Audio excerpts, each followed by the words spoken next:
time for Dodger Baseball. Live from Dodger Stadium, Sportsnet LA presents the Dodgers as they take on the Arizona Diamondbacks. Hi, everybody, and a very pleasant Wednesday evening to you, wherever you may be. We're at Dodger Stadium, final game of the three-game series with Arizona, final game of the homestand. Dodgers have won 4 in a row. They're 4 in front of San Francisco. The Dodgers have won 21 of the last 26 games against Arizona here at Dodger Stadium, and currently they've won 9 of 14. Dodgers are trying to make it 5 straight. They haven't had a 5-game winning streak since the end of June, going into the 4th of July. They'll go up against a tough young pitcher by the name of Robbie Ray. Ray is 1-0 against the Dodgers, 7 2/3 innings of scoreless innings, and he is 3 2 lifetime. He averages a little more than 11 strikeouts per 9 innings. The big story for the Dodgers, it's really amazing. Here they are in a pennant race. Oh, yeah, they're 4 games in front. But how about 4 straight rookie pitchers? That's right, starting with De Leon, then Maeda, then Stripling, and tonight Brock Stewart, a 24-year-old who began the year in Single A, and here he is pitching in the big leagues. Really remarkable. For him, he had a great outing, 5 scoreless innings against the Cubs, and the Dodgers won that very tough game 1-0. So those are the numbers and the names. Pull up a chair, sit back and relax. Good ball game and a whole lot more coming up right after this.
And a very pleasant Wednesday evening to you. Welcome to Dodger Stadium as the first place Dodgers take the field. The Giants trail by 4. Update on Colorado. The Giants are leading Colorado 5-3 in the bottom of the 5th inning. We'll keep an eye on that ball game, you can bet.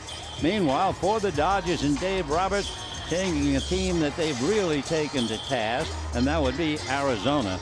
The Dodgers have won 6 of 8 here. They've won 9 of 14 from Arizona. They've won 21 of the last 26 here against the Diamondbacks. For Arizona, here's their lineup for tonight. Jean Segura will lead off at second base. Chris Owings at short, and A.J. Pollock in center. Paul Goldschmidt at first. Jake Lamb will be at third. Yasmani Tomas in right field. Last minute switch. Wellington Castillo had to come out of the starting lineup, and Chris Herman is behind the plate. Socrates Brito is in left field, and Robbie Ray on the mound.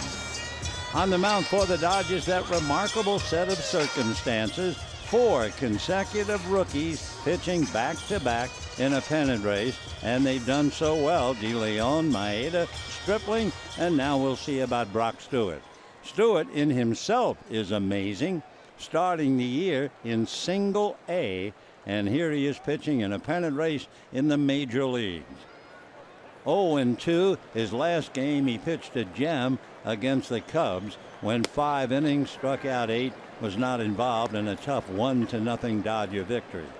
First pitch to Segura, misses for a ball. 1-0 the count to Jean. Very good hitter, and the right-hand bitter takes a strike. 74 degrees. Segura has 171 hits.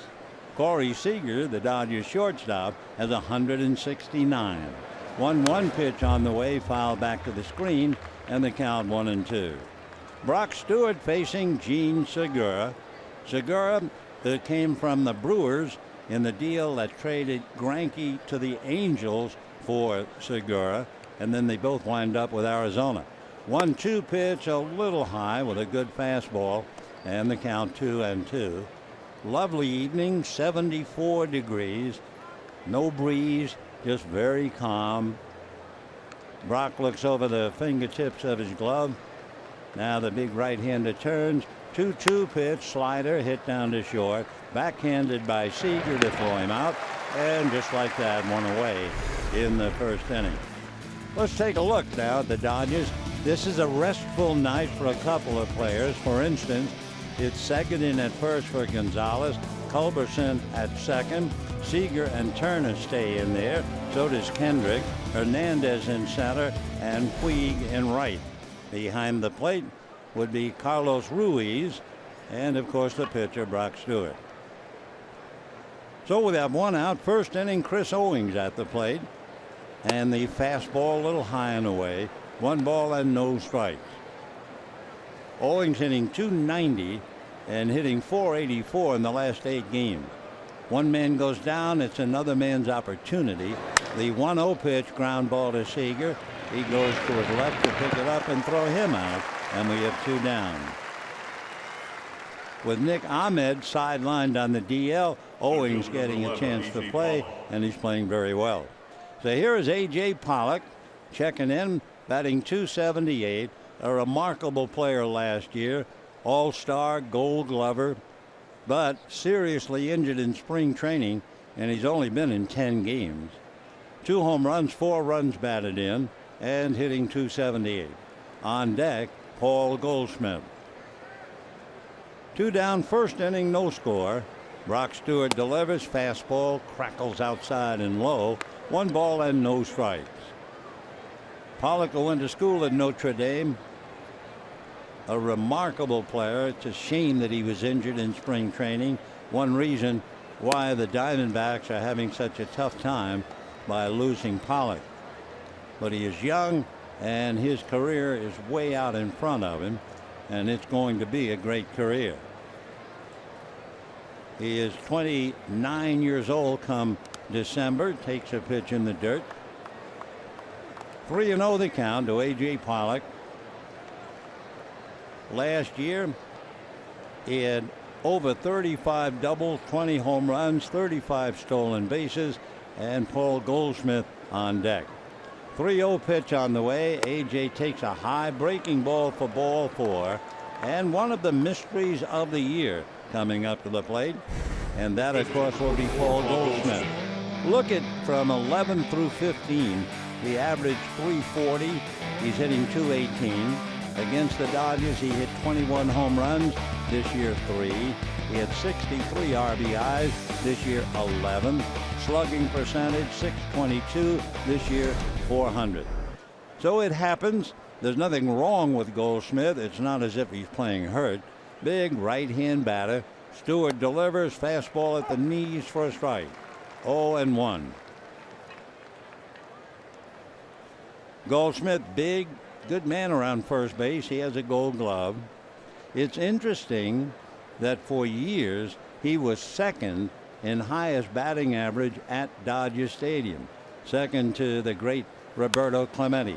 It's a fly ball to shallow right down the line. Coming in a hurry is Puig, going over, making a diving catch by Charlie Culberson, then losing the ball.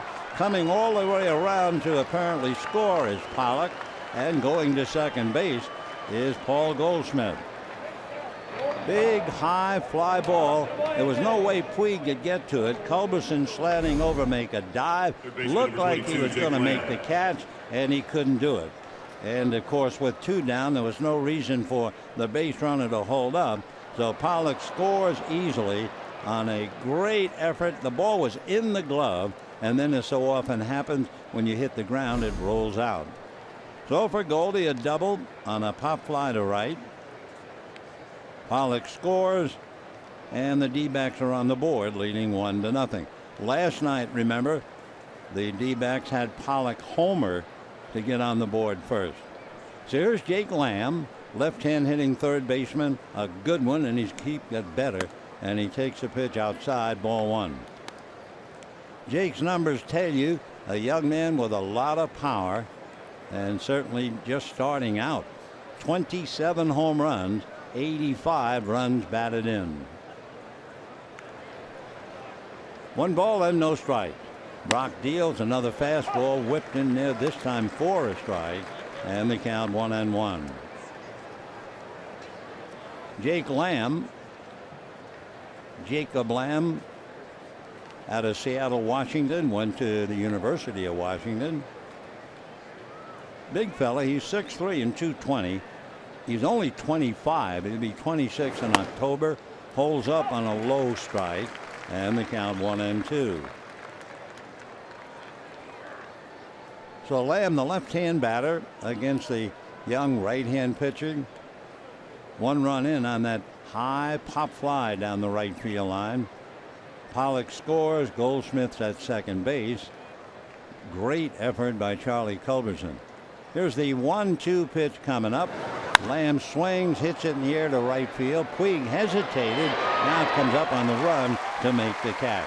They wasn't sure about that ball. So a pop fly that drops out of the glove of a diving Culberson cost Brock a run, and at the end of half an inning, 1-0 D-backs.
on the board, the pop fly double and the walk to Pollock. And for the Dodgers, we'll take a look at that lineup, and it reads as follows. It'll be Howie Kendrick leading off in left field, Kike Hernandez in center, Corey Seager at short, and Justin Turner at third, Yasiel Puig in right, Carlos Ruiz behind the plate, Rob Seguin, Charlie Culberson, and Brock Stewart, and Robbie Ray about ready to pitch. Big left-hander turns ready, in the first pitch to Kendrick, missing inside, ball one. For Robbie Ray, pretty much of a strikeout machine, averaging 11 strikeouts every 9 innings. He's really been something, although not winning. Fastball inside, 2-0 the count. Since the 1st of July, Robbie Ray has struck out 83 hitters in 63 innings. Well, Howie Kendrick, batting .340 against Arizona, takes a pitch outside, and we have a 3-0 count. Robbie Ray, 6'2", 195.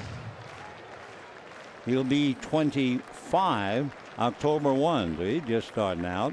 3-0 pitch in there for a strike. From Brentwood, Tennessee. He was originally a 12th round pick by the Nationals back in 2010. The 3-1 pitch on the way. Robbie's fastball is fouled away. 3-2 the count. Robbie Ray basically two-seam sinker, then that high velocity four-seam fastball. He has a curve and a changeup. Left-hander ready, and his 3-2 pitch. Robbie's fastball low, ball 4. So Kendrick opens up with a walk, and the batter will be Kike Hernandez. Here the way that the D-backs take up: Goldschmidt and Segura, Owings and Lamb, Brito, Pollock, and Tomas, Herman behind the plate, Robbie Ray on the mound. So Kike, checking in, usually gets in a ball game involving a left-hander. He is 3 for 7 in his career against Ray, struggling to get to 200. So the right-hand hitter takes the first pitch in for a strike, and the count 0-1. Robbie Ray comes into the game with a record of 7-12 and an earned run average about 4.5.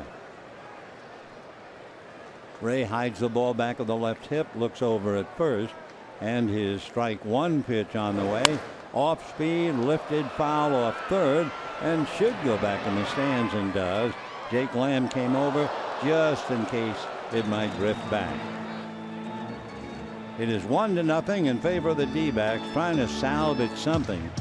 Dodgers have really pushed them around here, winning 21-26. Goldie got a little lucky, dropping that pop fly that came out of the glove, and it led to the run.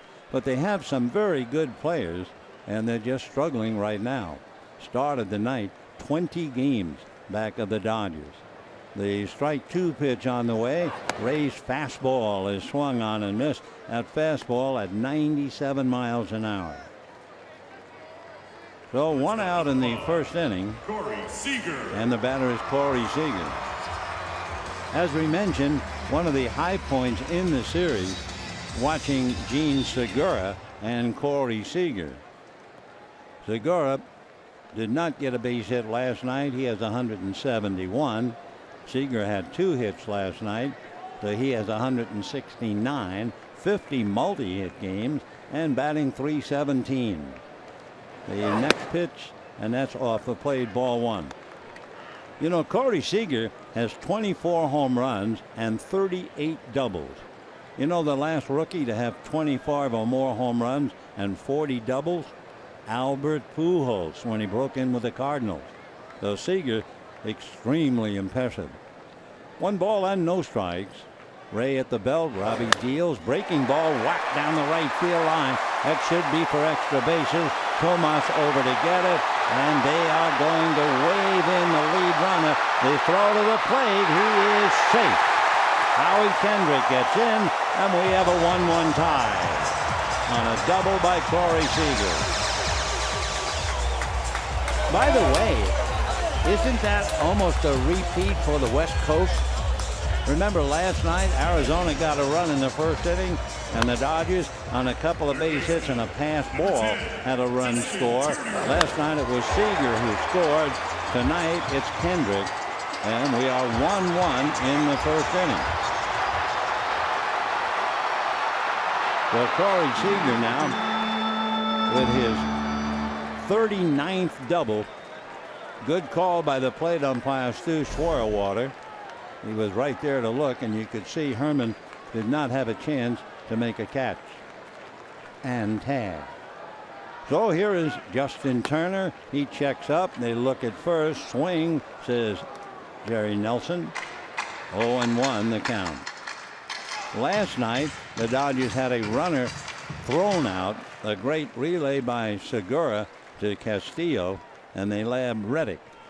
This time the run scored. 1-1 tie, first inning. Robbie Ray set at the belt. Looks back at Seager, works a fastball low. So behind a little bit. That fastball 97 miles an hour. Howie Kendrick had to run for his life from first base, and he made it. Here's the 1-1 pitch coming up to Justin Turner. Ray's fastball is high and away. Couple of notes about Robin Ray. He strikes out a lot. 75% of the swings miss against him. He's very tough with men in scoring position. That's when he really starts striking out people. 2-1 the count. However, Arizona has not won his starts at all. Here's the 2-1 pitch on the way. Instead, he thinks better and backs off the rubber. In games in which Ray has started this year, Arizona has lost 18 games, and the offense has saved him from 5 losses. They've come from behind. So 2-1 the count. Ray leans in. Breeze picks up, blowing from left to right, and Justin Turner backs out.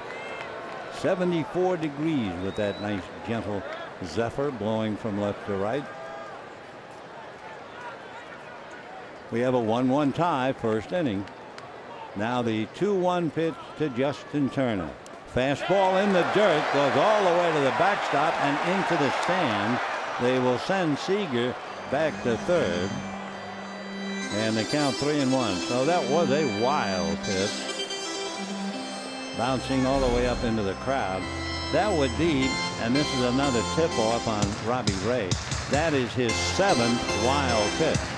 Trying to throw a breaking ball, and there was no way that Herman could have caught it. The ball went right by Yasiel Puig and into the stands. So the Dodgers with a tiebreaker at third. We're only in the first inning. 3-1 the count to Justin Turner. Ray ready. Here he comes. Fastball away for ball 4. So the Dodgers get a walk from Kendrick, a double by Seager to drive him in, a wild pitch and a walk to Turner. And Mike Butcher, the veteran pitching coach, who has done a great job with pitchers wherever he has worked, especially with the Angels and now with Arizona. And of course, for Butcher, with some young pitchers, he really has to take them to school. They're not close to graduation. 1-1. Mike has had his say. Ray has listened and now goes back behind the mound.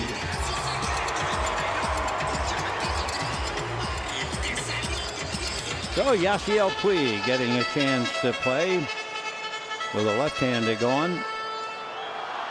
He has Corey Seager at third, and of course a walk to Justin Turner. So Ray in trouble immediately, given a 1-0 lead, but it didn't last. Ray out of a stretch. Puig waiting. First pitch, fastball fouled away. 97-mile-an-hour fastball. 0-1 the count.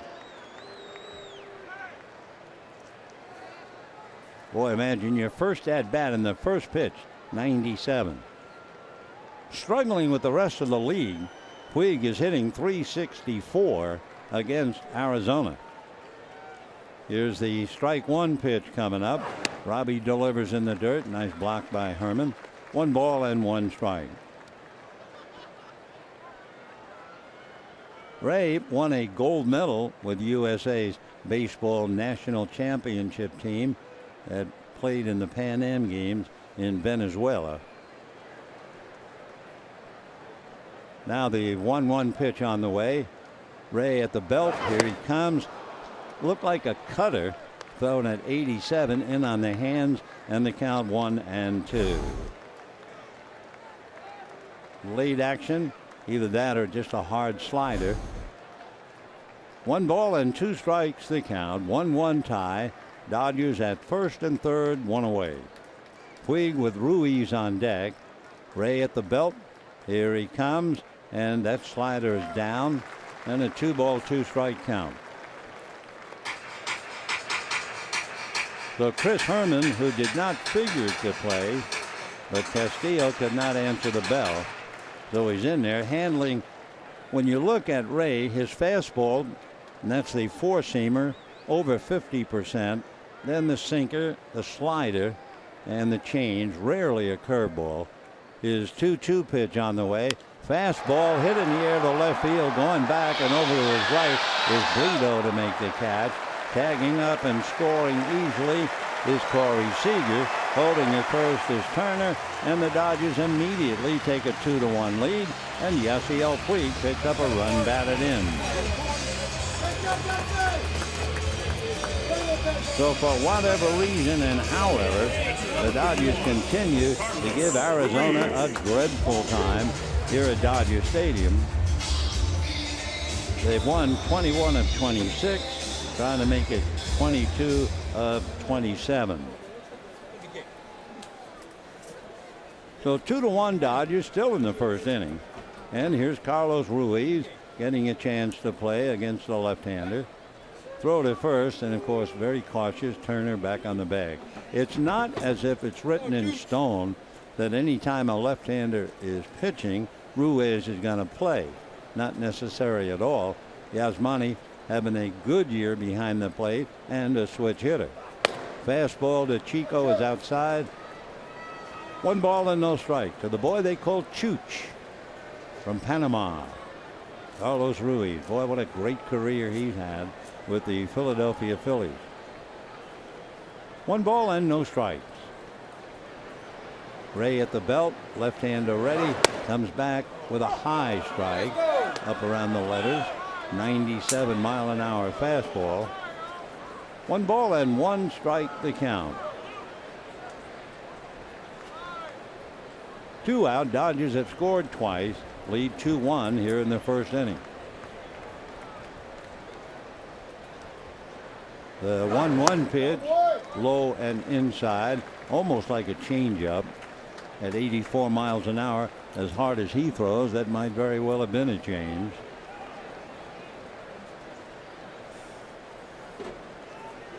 Ruiz hitting with Seguin on deck, and the 2-1 pitch coming up.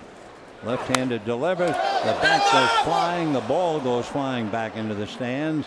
So the bat will have to be retrieved, and Ruiz will have to get another stick.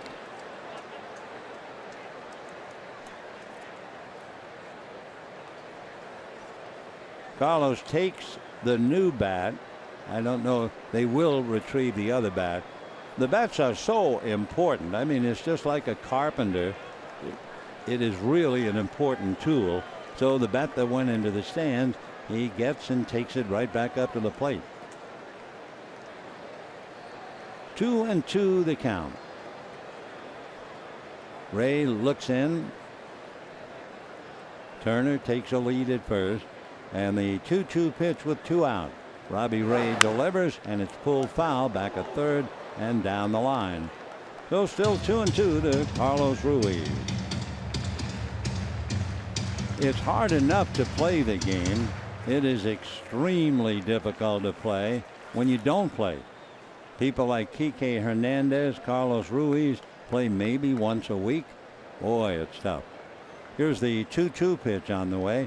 Ray delivers, fastball outside, ball 3. Carlos Ruiz has hit safely in 8 of his last 10, batting .313. In his last 20 games, hitting .333. Here's the 3-2. There goes the runner, and it's ball 4.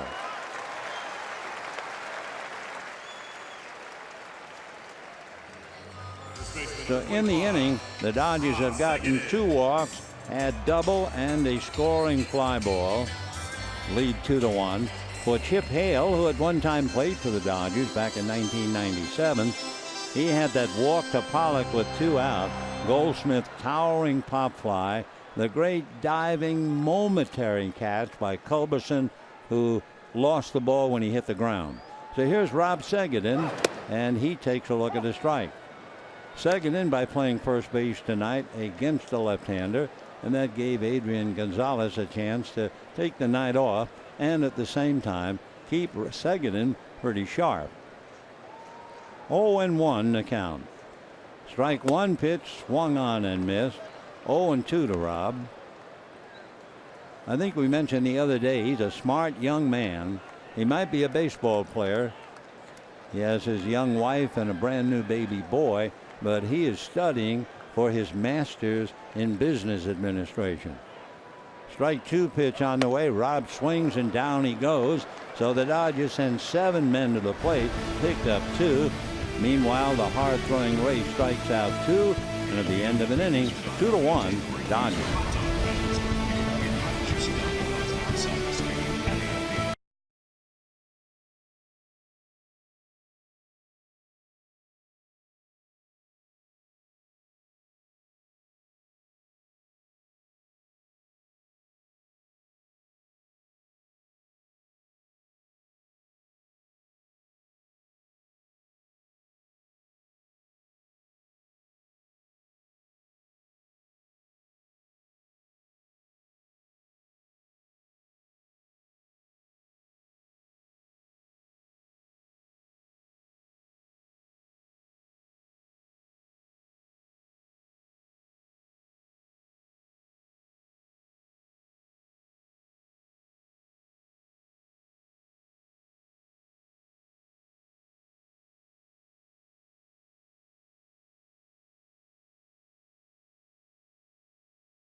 Of the Dodgers, the key at bat was Corey Seager's double to right field to cash in Kendrick, and then Corey came home on the fly ball from Yasiel Puig. By the way, thanks to the Arizona Diamondbacks, they're giving me a half an inning to say hello to my friends in Arizona, especially to Derek Hall, Josh Rawitz, and all the good folks in and around the ballpark.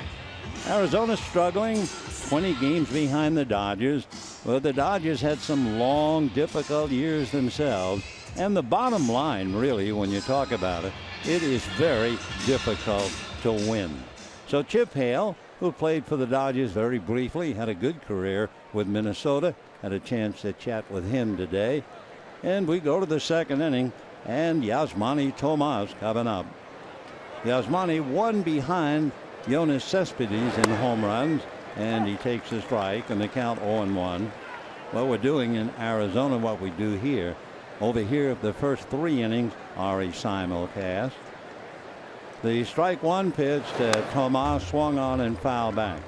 Cuba, of course, is a great baseball nation, but there is a difference in the way they play.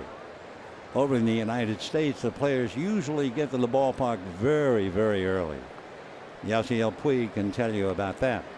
Here's the strike 2 pitch on the way, foul back. When Yoenis Cespedes came in, he was trying to do what they did in Cuba, get to the ballpark about an hour before the game, dress, take some BP, and go out on the field. And after about 100 games, Cespedes, and he was 26, was just worn out. Here's the strike 2 pitch to Tomas, and he takes high, ball 1. So when Tomas came up, and he was 24, and he went to the A's, Chip Hale, interestingly enough, was the bench coach. And he had seen what happened to Cespedes, so he tried to take care of Tomas. 1-2 pitch is high, and the count 2-2. Of course, Tomas doesn't need anybody to take care of him. He's 6'1" and about 230. And of course, Arizona loves him, so they signed him to a $68 million contract. 2-2 pitch is foul back. So I'm sure it's a very difficult jolt to go from one country to play in another. Take a Kenta Maeda, for instance, coming from Japan. He said the balls in Japan are smaller than the balls here, and everything is different. But Tomas has gone through it, and he's become a very good hitter as he fouls another one back into the wire. Yasmani Tomas. With all of it, he's only 25. He'll be 26 in November.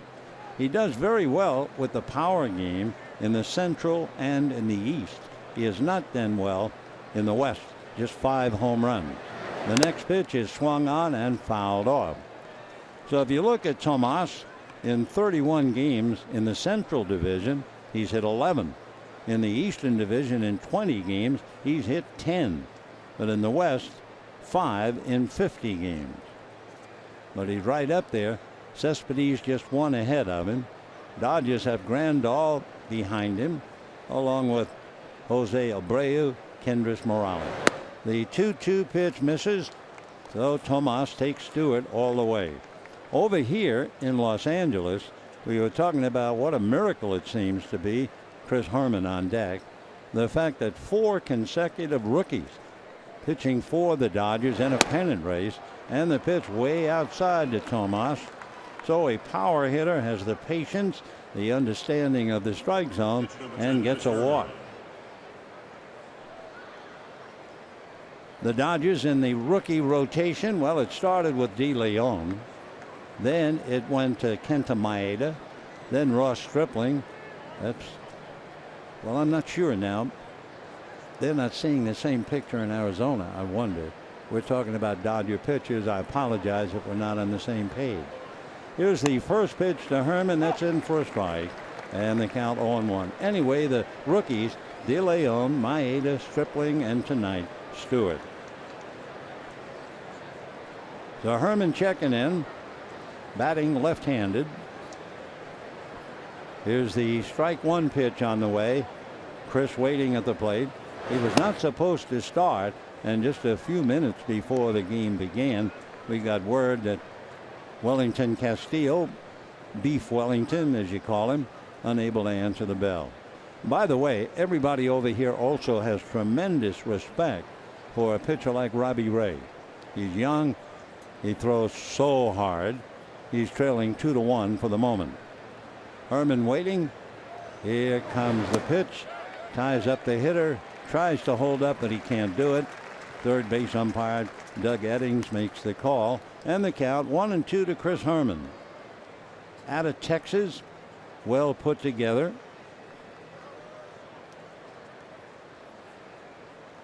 "29 years old in November. So Chris has a chance to play. Diamondbacks, we've always enjoyed the visit over there. Their first year way back in 1998. 1-2 pitch lifted to center. Hit pretty well, but it's going to wind up in the glove of Kike Hernandez. Tagging but holding is Tomas at first base. So we have 1 down. Runner at first, representing a tying run. 2-1 in favor of the Dodgers.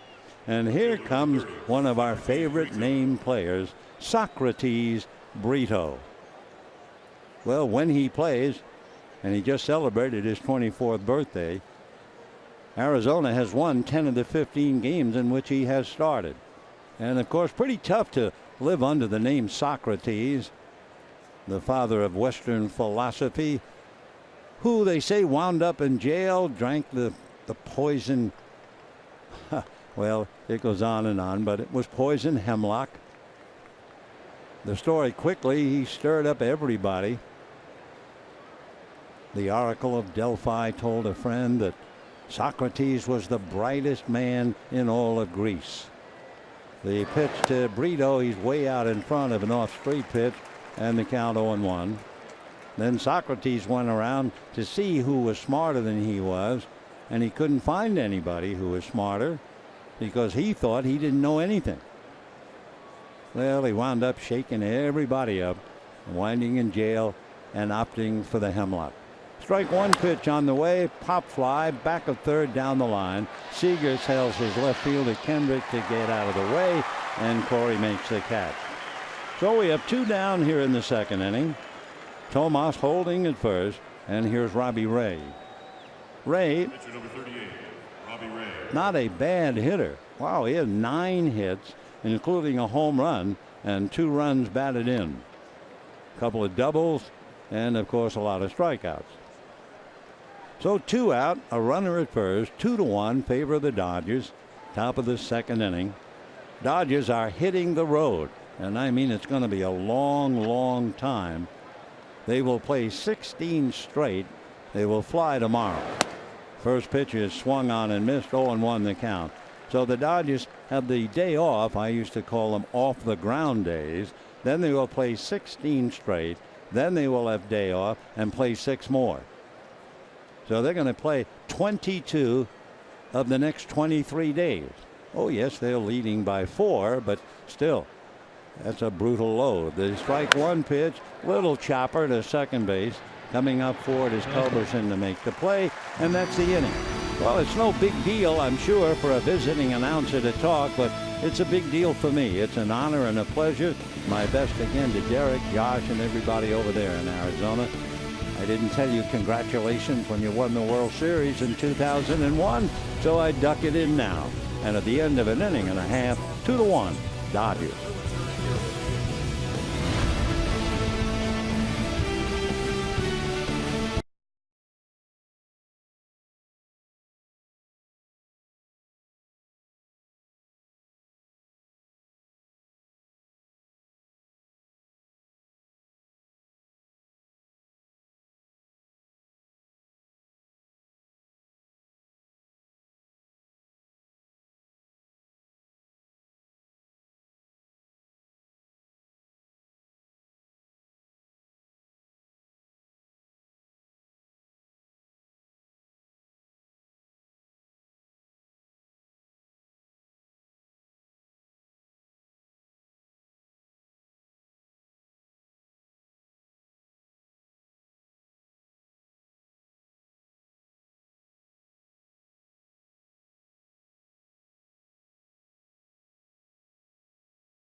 Of the Dodgers, we can give you an update.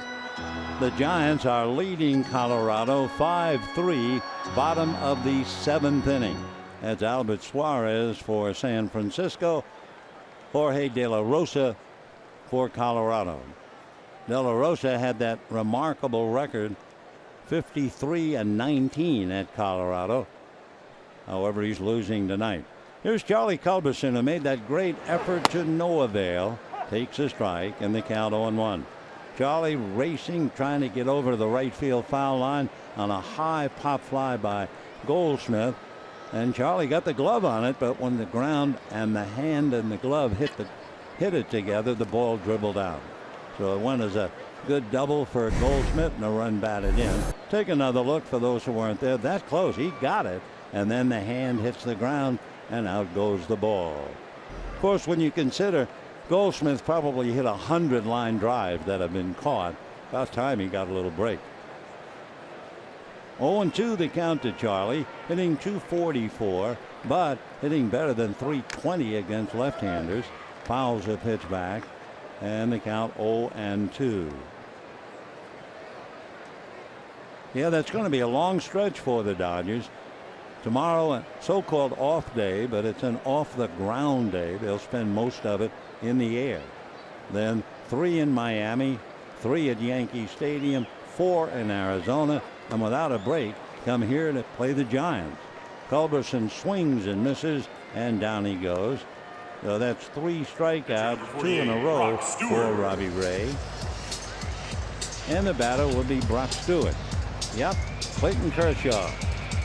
Working on a lollipop, I would think. He'll be in quite a game with Jose Fernandez. Remember, Jose is 27, I think, and 2 at home in Miami. So Clayton will have all kinds of things to fight as he comes back. Meanwhile, Stewart takes ball 1. Number 1, stamina. I mean, Clayton is a strong young man, but he hadn't really pitched in over 2 months.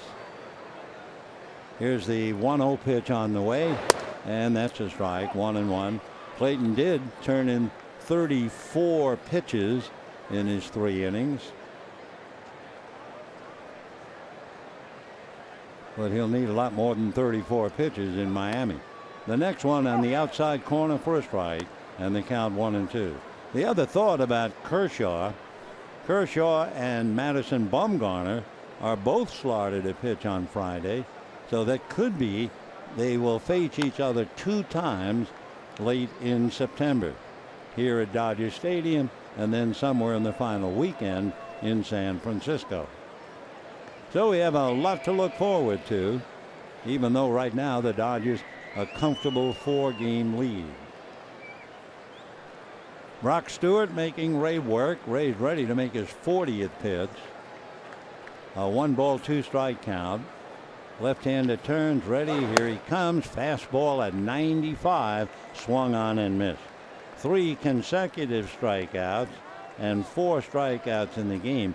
Remember, we told you that Robbie Ray averages 11 strikeouts for every 9 innings. So another fellow who just throws BBs. Here's Howie Kendrick walked and scored a run in the first inning. Did score a run, but it was tough.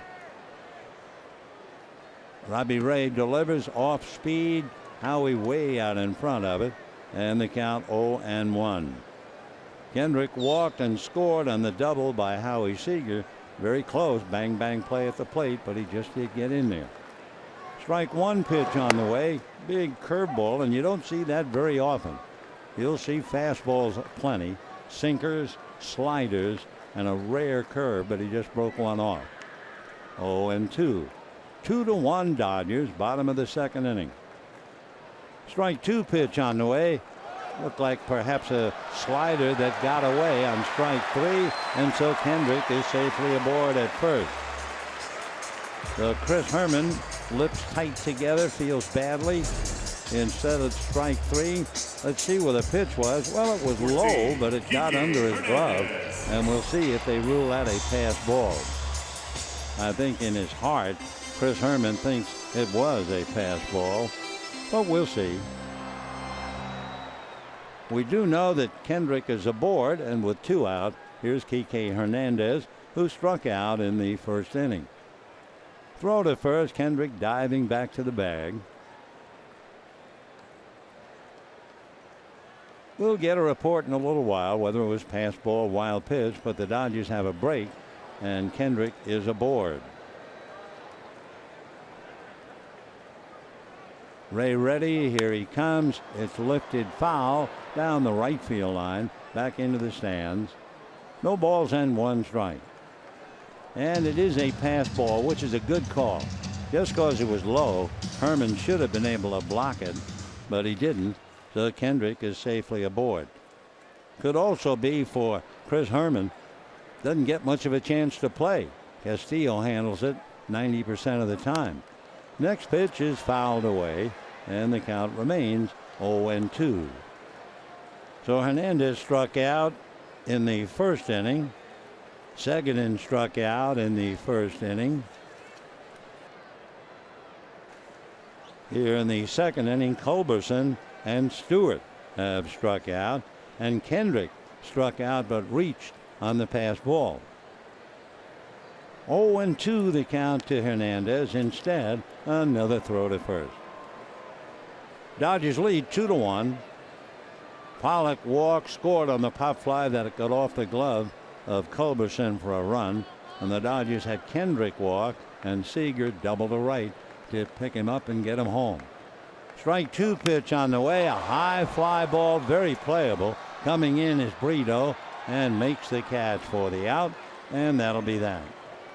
So the Dodgers leave Kendrick, and at the end of two, lead Arizona 2-1.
Vin Scully Weekend beginning Friday, September 23rd through Sunday, September 25th. Highlights include Friday's pregame ceremony featuring special guests and Saturday's limited edition commemorative coin giveaway. For tickets, visit Dodgers.com/LA Loves Vin.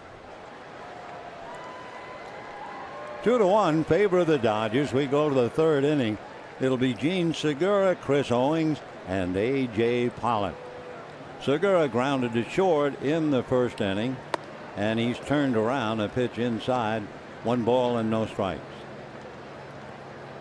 Segura, one of those fortunate fellows, wonderful hitter. 3 years ago, he had a game where he had 6 hits. Takes a strike. They were all singles. Every time I think of that, I think of Jesus Alou having 6 singles against 6 different pitchers. 1-1 pitch, pulled foul over near the Dodger dugout, and the count 1-2 to Gene, who you may remember at the beginning of the year there was a terrible collision playing the Cubs.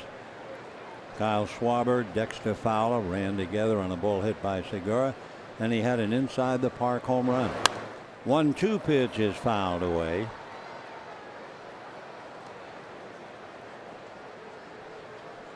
Going back over the last few years, there have been several inside the park home runs. 1 ball and 2 strikes, and a little high, 2-2. Gene Segura, then JT Realmuto, Angel Pagan, Rusty Greer, Paul Molitor, even Ryne Sandberg. 2-2 pitch is a little hopper wide to first and spins out of the glove of Segura and rolls away for an error.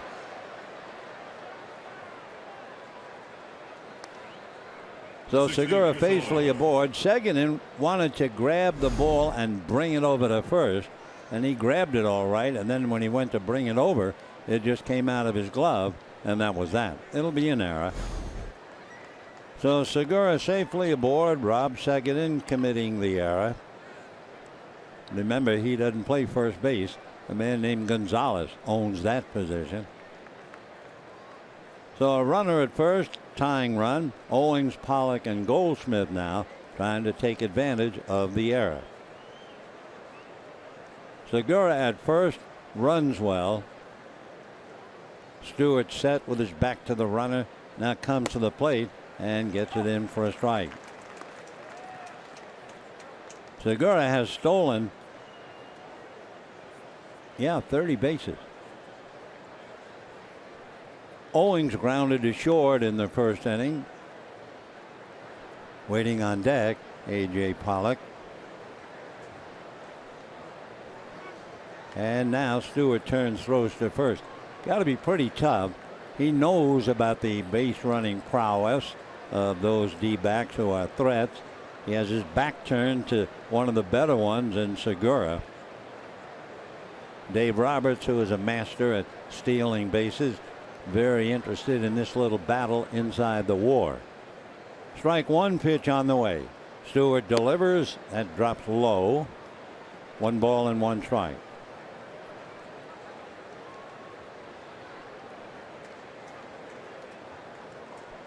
Giants are leading the Rockies 5-3.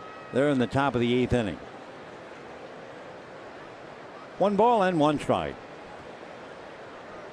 Another peek over now to see what Segura is doing.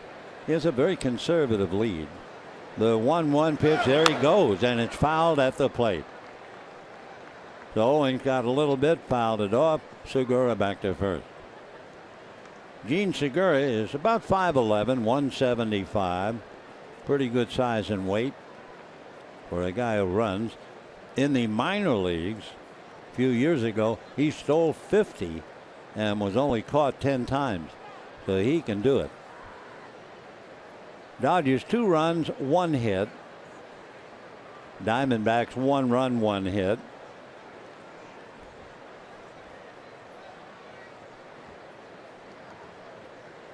One ball and 2 strikes. Watching Segura. He goes on the pitch at the plate. Owings, if he had taken that, Stewart would have been shocked. Instead, it's a little fly ball to Puig. And I'm sure Segura, oh, what a beautiful stolen base that would have been. It was perfectly timed. In fact, they're going to go out and talk to Stewart. Look at that. I mean, he had such a jump. There was no chance for even a throw. But it turns out to be just a pop fly. So a very frustrated Gene Segura. Didn't even know where the ball went. Dave McKay telling him it was a pop fly to right field. So 1 out, big play. Segura would be at second base representing the tying run. A.J. Pollock hitting .278. Pollock walked in the first inning, scored on the pop fly that went out of Culberson glove after a tremendous effort. All right, again, Segura back to first. Stewart worrying about him, you can bet. And the right-handed deals, and the first pitch low and away, ball 1. Boy, if that isn't part of pitching in the big leagues, you know, they talk about stuff, they talk about velocity, they talk about control.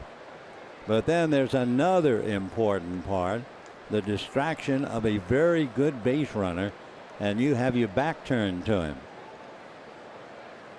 So Stewart takes a peek, now straightens up.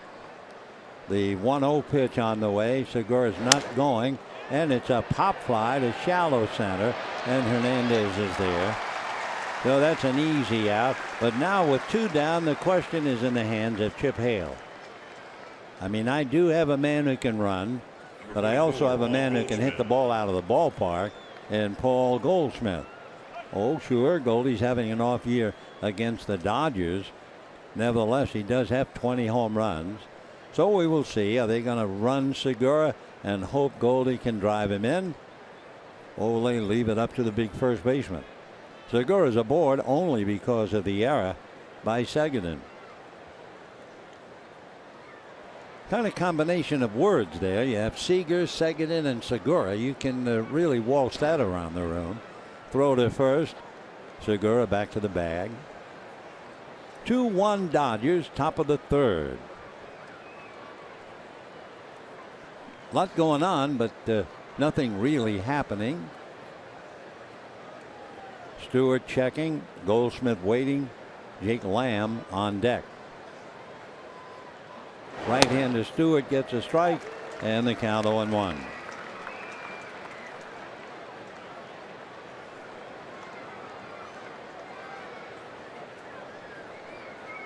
We're in the top of the third. Goldschmidt back up and waiting. Big first baseman has been an absolute terror against the Dodgers for years. The strike one pitch on the way. Fastball hit to the hole, base hit. Well, had Segura gotten that stolen base, and he would have had it, except for the fact Owings hit the ball, the run probably would have scored with 2 out on a ground ball. However, that's the way it's been going for Chip Hale. First and second 2 out, still 2-1 Dodgers. And Jake Lamb, another definite threat, checking in at the plate. Jake Lamb is going to become a terrific player. He's a very good one now, but oh boy, he's going to get better. 27 home runs, 85 runs batted in. He's not quite there with a Nolan Arenado, but he is making progress. Stewart backs off the rubber.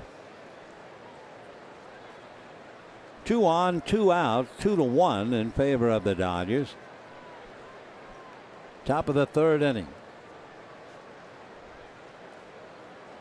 All right, right-hander Brock Stewart ready. Rookie right-hander comes to the hitter, and Lamb lifts it to center fielder TK Hernandez. It's all mine, says TK. That's that. And at the end of 2.5, 2-1 Dodgers.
Seager, Justin Turner, and Yasiel Puig against left-hander Robbie Ray.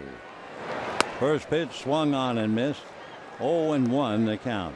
You know, Seager is so good that after a while, what you have to do is take his numbers and apply them. He has 39 doubles. That puts him close to David Ortiz and Manny Machado. Close in the sense Ortiz is first with 44. Machado and Seager tied for second with 39 doubles. Corey waiting, a 1-ball, 1-strike pitch. Ray delivers, and that one is on the outside corner. Good fastball at 95. 1-2. And 2 repeat. Seager has 24 home runs. The last rookie to have 25 and 40 doubles is Pujols. Corey's 24 home runs, 39 doubles. Next one inside under the hands, and the count 2-2. D-backs got a run on a pop fly double and a walk. Dodgers came back with 2. A walk and a double, then a wild pitch and a sac fly. For Seager, he swings, strikes out. First thing he does, asks the plate umpire, did I swing at a strike? And the answer wisely is yes. Justin Turner.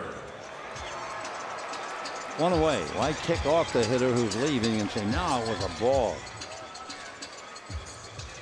All right, 1 away. Meanwhile, that's 6 strikeouts for Robbie Ray, who averages 11 every 9 innings.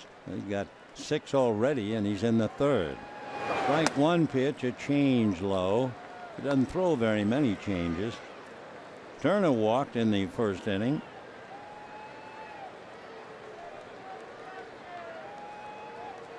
Turner batting .271. Big swing and a miss, 1-1. Turner 25 home runs, 78 runs batted in. Dodgers really going to the muscle. They've hit 167 home runs, including 5 the other night. 1-1 pitch on the way. Fastball, foul back. 1-2 the count to Turner.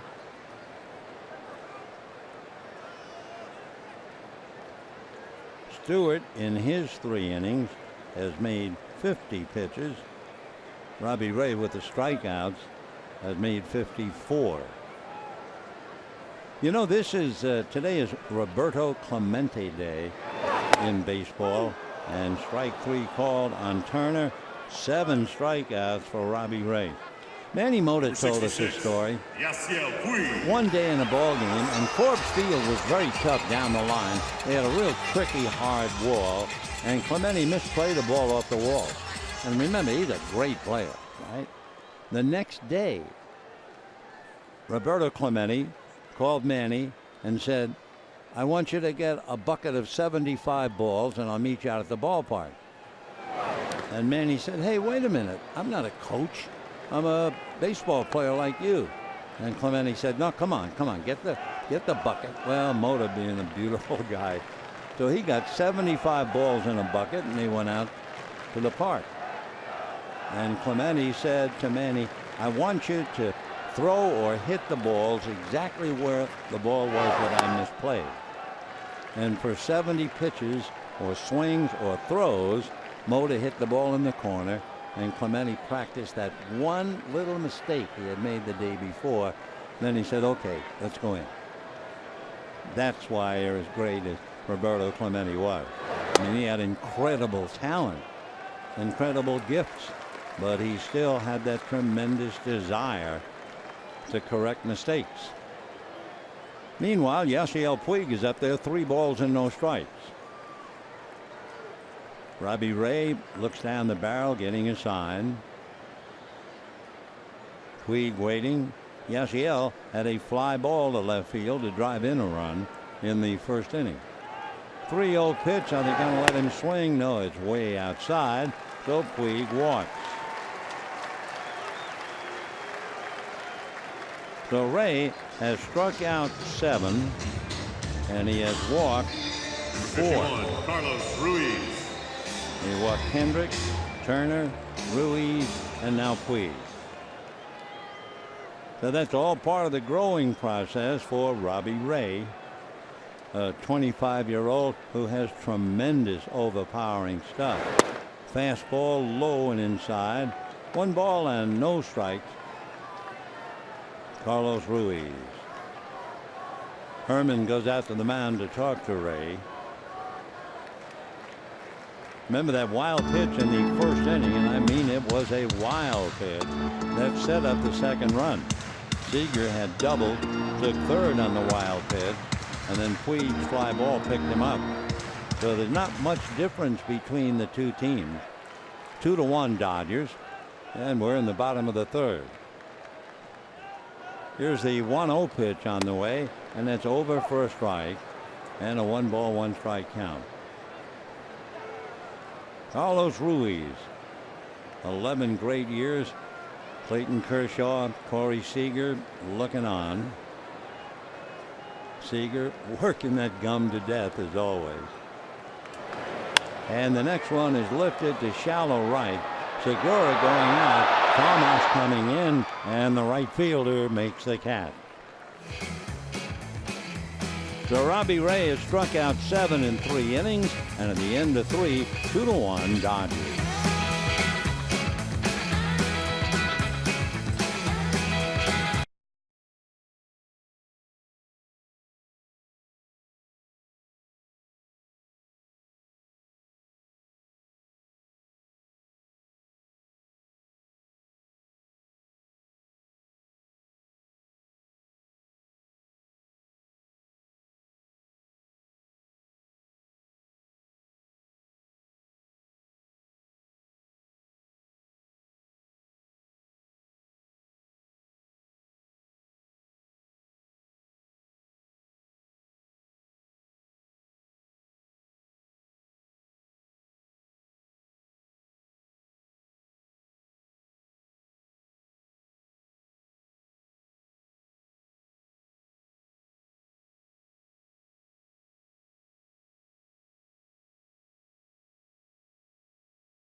LA is brought to you by the Dodge Challenger. Test drive one at your local Dodge dealer today.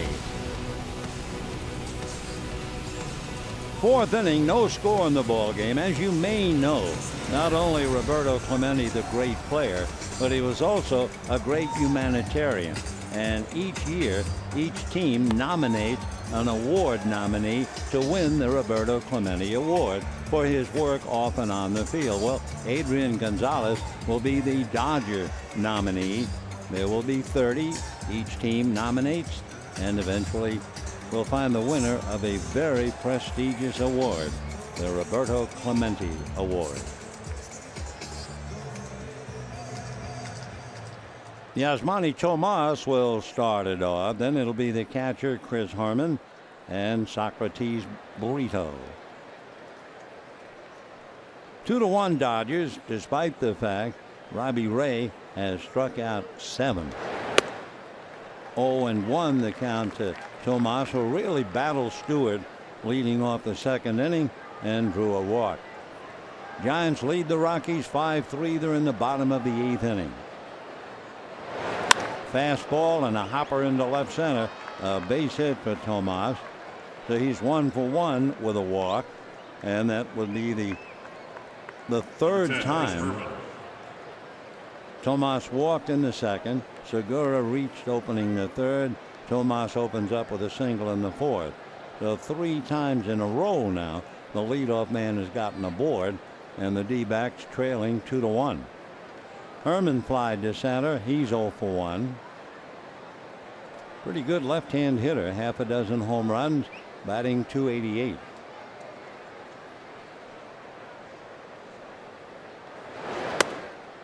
In for a strike, 0-1. Herman playing for Wellington Castillo. Castillo 1 for 3 last night, a double. In the first game, Castillo went 0 for 4.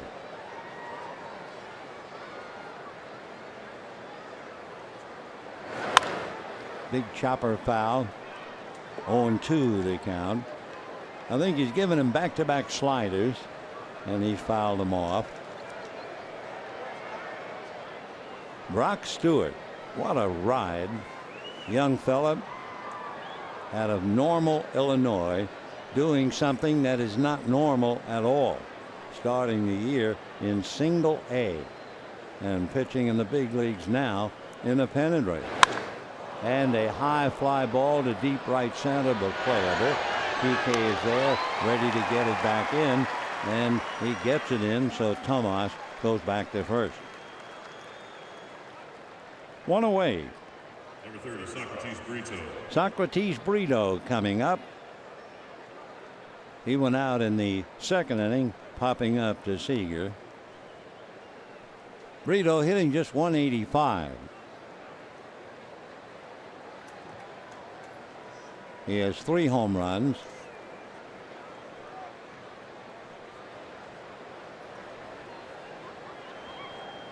Brito playing left field. Brandon Drury played there last night, and Brito played the first game. That's in for a strike, and the count 0-1. Dodgers and D-backs still have 4 games left, and all 4 in Arizona. Of course, the one thing, the D-backs apparently have played better numerically on the road than at home. They're 18 games under 500 on home.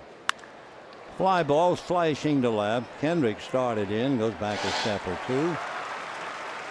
So Tomas has single, couple of fly balls, failed to advance him, and Robbie Ray coming up. Number 38, Robbie Ray.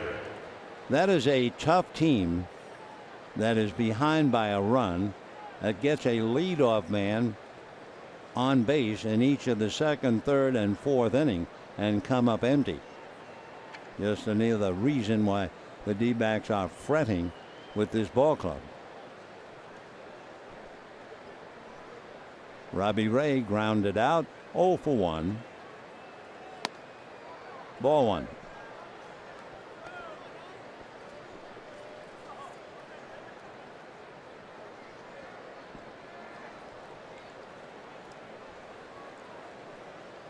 Two down, top of the 4th, 2-1 Dodgers. Brock Stewart working on Robbie Ray, fouled off. Manny Mota is an absolute font of Roberto Clemente stories. Manny said a lot of times in the dressing room before a game, Clemente would be so upset, and Manny would see that he's upset, and he would say, "What's wrong?" Clemente would point to one of his eyes. "See this left eye? It didn't sleep last night." Manny would look at him and say, "What?" Clemente would say, "This eye slept. This eye awake all night." Manny would just say, "Oh, okay." And then with all the complaints, and maybe Clemente would say, "And my neck hurts and my lower back," and he'd go and get 4 hits in the game. Roberto Clemente. Wow. Here's the 1-2 pitch on the way. 2-2. And he was a 5-star player. He could do it all. He had a spectacular arm in right field. You didn't run on Roberto. As you can see, little mark there alongside the base. Trying to deliver goods to, I guess it was Nicaragua. Plane crash. Line drive off the glove of Justin Turner, and Robbie Ray is safe with a base hit. So you have runners at first and second, 2 out. Segura coming up. Second baseman Gene Segura. Up the ladder goes Turner, got to the fingertips, and then out of the glove. So 2 balls that were almost caught, the one by Culberson and now this one by Turner. And Ray needs a little more help. He's at first trying to get at least a tying run home, and Segura asked to do it. Grounded out, reached on the error, charged to second in.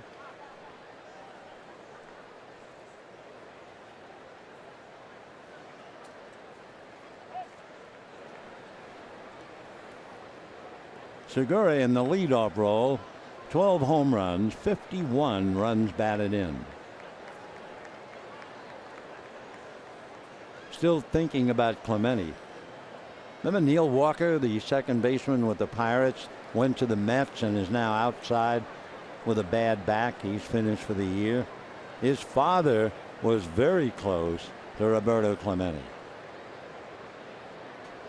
In fact, it was New Year's Eve, and Tom Walker and Roberto had played winter ball. That's a strike. And then the day came, New Year's Eve, where Clemente wanted to load up the plane with foodstuffs for the poor people suffering from the earthquake in Nicaragua. And Tom Walker said, Roberto, I'll help. And he went to the airport, helped him load the plane. And then Tom said to Roberto, I'll go with you to Nicaragua and help you unload. And Roberto said, no, no, no. It's New Year's Eve. Have a good time. Relax. So Tom said, well, okay, if that's what you want. So Tom Walker went back to the family. Roberto got in the plane and went to his death. 1 ball and 1 strike to Jean Segura. 2 on, 2 out. Dodgers leading 2-1. Segura grounds it right to the second baseman. That's Culberson, and that's the inning. So for Arizona, so frustrated, they're on a treadmill to nowhere, getting leadoff men on and failing to get them home, and it's still 2-1 Dodgers.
On Tuesday, September 20th, when the first 40,000 fans in attendance will receive a 2016 opening day Vince Scully bobblehead presented by Mercedes-Benz dealers of Southern California. For tickets, visit Dodgers.com/promotions. 2-1 Dodgers, bottom of the 4th inning. Kids having a ball up there with enough energy to light a big city. It's a good place, you know, when you think about it. You bring a child to a ballpark, and you're going to expect him, especially the very young ones, to sit patiently in the seat. No way. So at least they can go there, work off the energy, and then after they've done just that, maybe they'll sit down and, well, and of course, There are young ladies. Oh my goodness, he is just. What do you think? And how about those two? Are we so lucky to have some of the kids here with us tonight? 1 ball, 1 strike. There you go. Hey, Dad, look at that.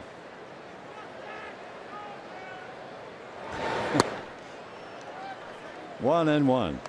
Kids being children here at Dodger Stadium. 2-1 Dodgers. Rob Seguin trying to get started. We'll get reports now out of Colorado. Jordan Lyles is pitching the top of the 9th inning for the Rockies. Giants lead 5-3 top of the 9th. Dodgers lead 2-1 here in the 4th. Fastball strike. 3-2 to Rob. So Ray is doing just what we thought he would do. He has struck out 7 in 3 innings.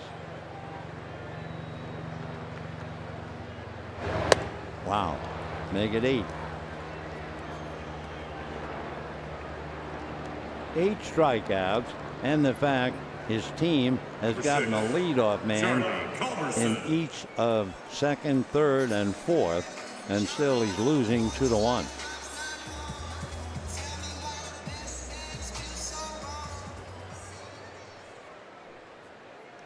Charlie Culberson struck out in the 2nd inning.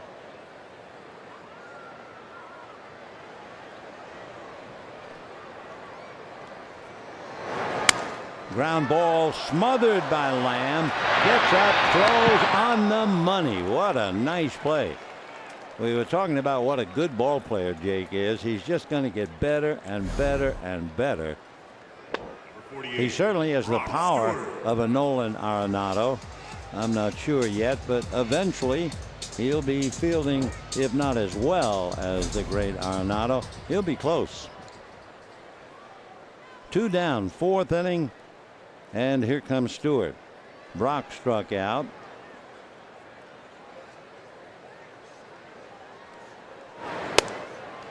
One ball and no strikes. When the D-backs come up in the 5th inning, they'll have Chris Owings, A.J. Pollock, and Paul Goldschmidt. Fastball strike. 1-1. Robbie Ray is 6'2", 195.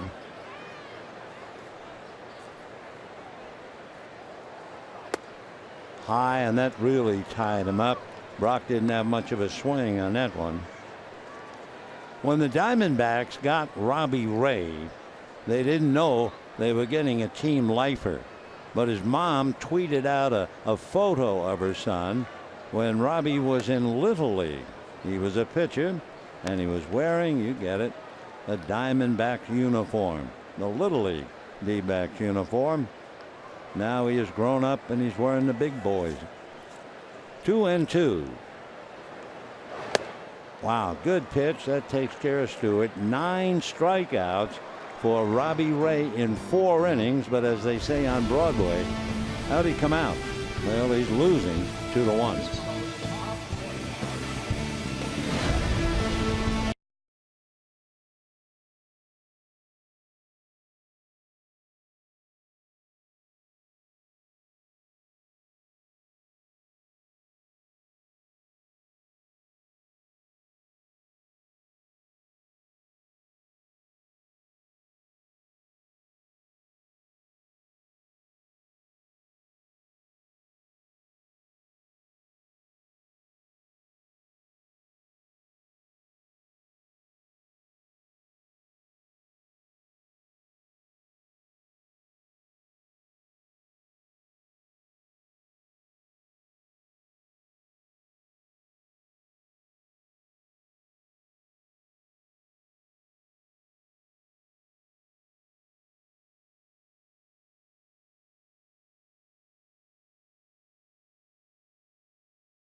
Dodger Baseball on Sportsnet LA is brought to you by your Southern California Toyota dealers. Toyota's clearance countdown is on. Get the biggest savings of the year on the 2016 Prius family. Picture out of the past, Dodger coach Leo Durocher on the left and Maury Wills, who had 4 stolen bases in the game. The Dodgers lost to the Pirates, however, 10-1. But with the 4 stolen bases, that gave Maury a National League record with 82. That was established back in 1911 by a fellow named Bob Bescher with Cincinnati. 5th inning, 2-1 in favor of the Dodgers. And here's Chris Owings, A.J. Pollock, and then Paul Goldschmidt. Big play never did arrive. That was in the 3rd inning.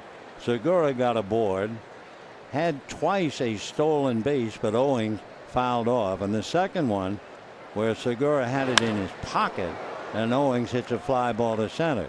Well, right now, Chris comes up with a base hit. So that means 4 innings in a row, trailing 2-1, and the Diamondbacks have the leadoff man getting aboard, and no leadoff man got to 3rd. 2 of them got to 2nd. All right, Owings with the base hit. That's 5 hits against Stewart.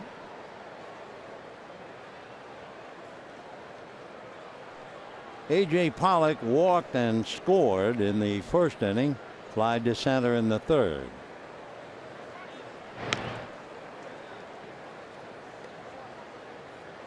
Owings is a very good base stealer. So we talked about Segura having stolen 30. Owings has 16 stolen bases, and he's been caught once. That's all.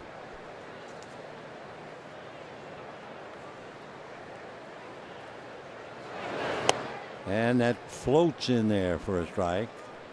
Just missing. 1 ball and no strikes.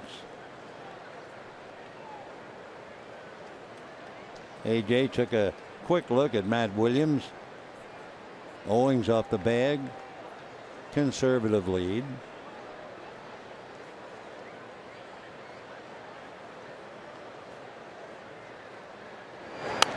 And popped in the air, foul, out of play, and the crowd behind home. Dodgers 2 runs, 1 hit. That was the double by Corey Seager. Diamondbacks have 1 run, 5 hits. Charlie Culberson diving for a pop fly by Goldschmidt, caught it, but when the glove and the hand hit the ground, the ball spilled out. All right, 1 ball and 1 strike. Fastball in nicely at 93. The pride of Notre Dame, A.J. Pollock.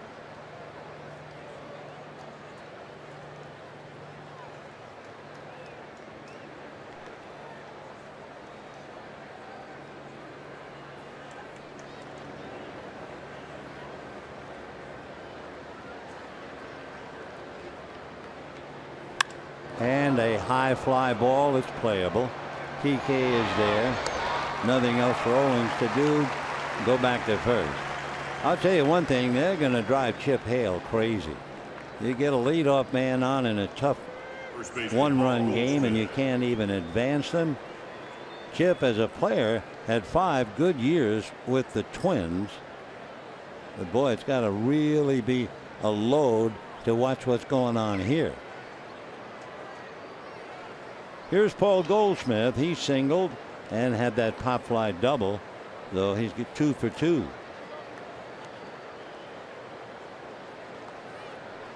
Owings a tying run at first. A very conservative lead. Pitch in the dirt, blocked nicely by Ruiz.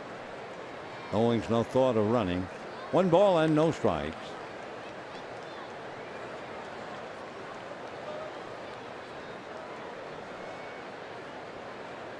Goldschmidt came into the game hitting .296. So with a couple of gifts, a double and a single, it should get him right up around 300. 1 ball and no strikes. The Dodgers know that Owings runs very well, 16 out of 17. Segura had a couple of chances, but Owings kept fouling off. So now let's see if Owings has the opportunity to steal second base.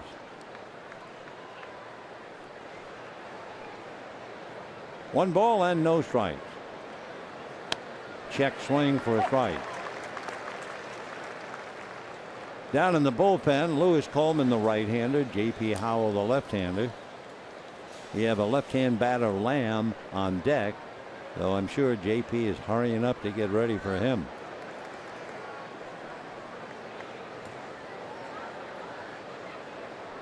Oh boy, the Giants now have their backs to the wall.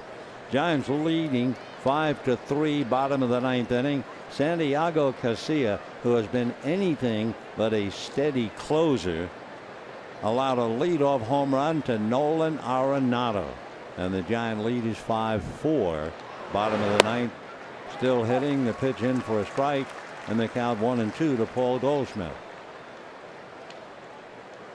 Casilla has, I believe, had about 8 possible saves go out the window. So he has 7, and he's on the edge again tonight. Owings at first, 1 out. We're only in the 5th inning. We are playing a very leisurely pace.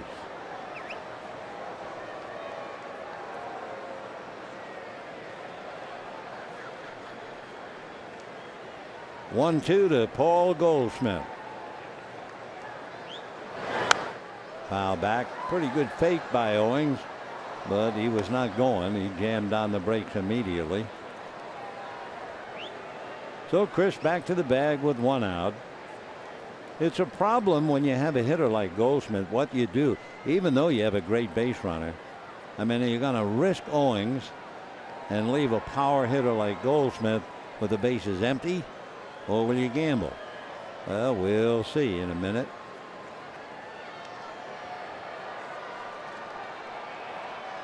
Jake Lamb on deck. Chip Hale played briefly for the Dodgers back in 1997, just about 20 years ago. 1-2. There he goes. The pitch is a check swing. The throw is high, and Owings now is 17 out of 18. Ruiz wanted to make sure about that check swing, and the first base umpire, Jeff Nelson, said no swing. Ruiz throw a little high and right between the legs goes our runner as Culberson got the ball too late. All right, so Owings now is 17-1 in stolen bases. Dave Roberts, I think, thought that play should be questioned, so they're going to review it, and time will be out. All on the field is under review. So that play at second base, and the folks will be trying to guess, what's that left foot? Yeah, it's on the bag before the tag on the shoulder. Did he stay on? Yep. So from that view, he is certainly safe. Let's take other looks.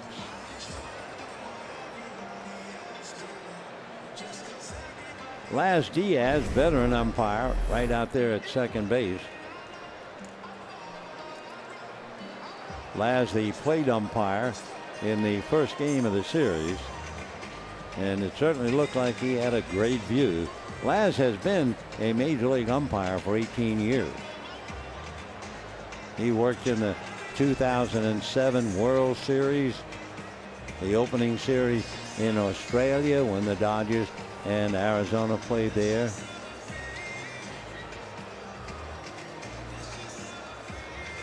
So it looks like the call was correct, that Owings is safe. I think what the crowd sees and what the Dodgers thought, that maybe the tag stayed long on the body, and there was a split second where maybe Owings might have been off, but let's see.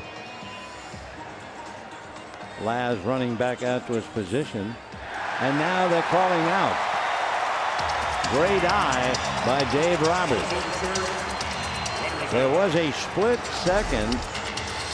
You see that foot, and holding the tag was Culberson, and that's what sold it. So a very, very good call by Dave Roberts. So Culberson holding the tag, and sure enough the foot came off, because at the first sight the tag was late. Okay, here's Goldie, and hits one foul. So that's the risk. Trailing 2-1. What do you do with a guy like Owings? Do you run him and then let Goldie try to bring him home? And they decided to gamble, and they lost the gamble.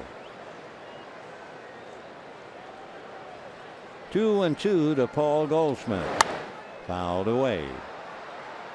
Stewart's pitch count moving up a little bit. I mean, 77 pitches, 5 innings. So he's gone over 14 pitches an inning. About 2-1, strikes to balls. Fastball 3-2. Big difference. Stewart does not have a strikeout. Ray has 9. And Stewart's winning 2-1. 3-2 to Goldschmidt. So Arizona loses on both counts. The attempted stolen base, and Goldschmidt strikes out. So no runs, a leadoff single, and the D-backs come up empty again, and the Dodgers lead 2-1.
Going on in Colorado as Howie Kendrick checks in. Dodgers lead 2-1. Bottom of the 5th inning. Kendrick has walked and struck out, but he's reached twice. Struck out on a pass ball. Arenado homered, remember? And they brought in Casilla, who surrendered that home run. Then the rookie David Dahl struck out, but Tom Murphy singled to center. That brought up Charlie Blackmon, the bearded center fielder who runs very well as a pinch hitter, left-handed batter. So Bruce Bochy took Casilla out and went to Joe Osage. And Blackmon, believe it or not, was hit by a pitch. So Colorado now has 2 men on, 1 out. Giants trying to hold on to a 5-4 lead. Ground ball smothered by Lamb to throw him out. Yep, I have great belief that Jake Lamb is going to become a star in this league. As we said, maybe not quite Arenado, but boy, he will do. So 1 out, and Kike Hernandez coming up. Hernandez struck out, flied to left. So Osich now is going to come out. They're going to go back to the bullpen. Giants hanging on 5-4. The pitch to Kike in for a strike, 0-1. So Osich was pitching to Blackman, who was hit by a pitch. 0-2 to Kike. So they took Osich out, and we'll check and see. Joe Nathan is coming out of the bullpen. He will face Nick Headley. 0-2. So the game very much on the line. Nathan facing Headley, 2 on. And I want to check, 2 out or 1, just 1.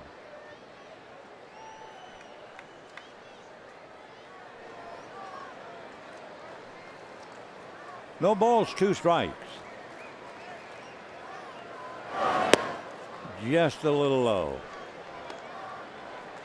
So Nathan coming in to face Nick Headley. 2 on, 1 out, bottom of the 9th inning. And the Giants clinging to a 5-4 lead. Fastball in the dirt here. 2-2.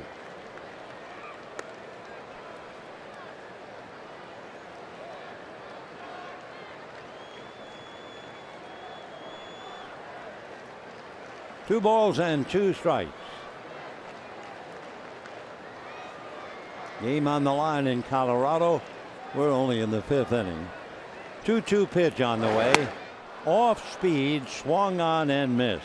So Kike strikes out. And by the way, that is the strikeout number 10 for Robbie Ray.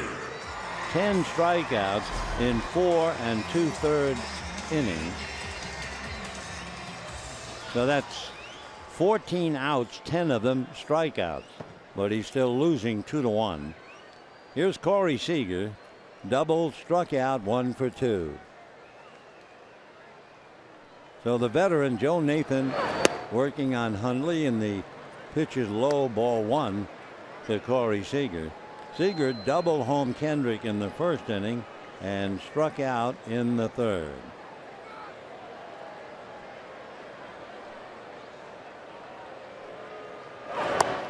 One 0 pitch in for a strike, 1-1. 1 out in the 9th inning, 5-4 Giants, and they are clinging. Runners at first and second. That's ball 2 to Seager. Nathan misses on a couple of pitches.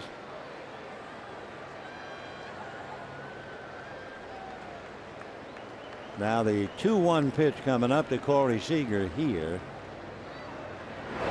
Curveball, the rare, and it dropped in. 2-2. So a big pitch coming up to Nick Hundley now, and it's way off the plate. 2-0 the count. Meanwhile here, Seager takes strike 3 called. I think Corey looks at the plate umpire, Stu Shorewater, and says, I'm not going to argue, but that was way out of the zone. Some of the guys in the dugout let out some sounds. And at the end of 5, it's 2-1 Dodgers.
1999, Eric Gagne started the ball game. Oh yes, he had 48 starts before he became Superman coming out of the bullpen.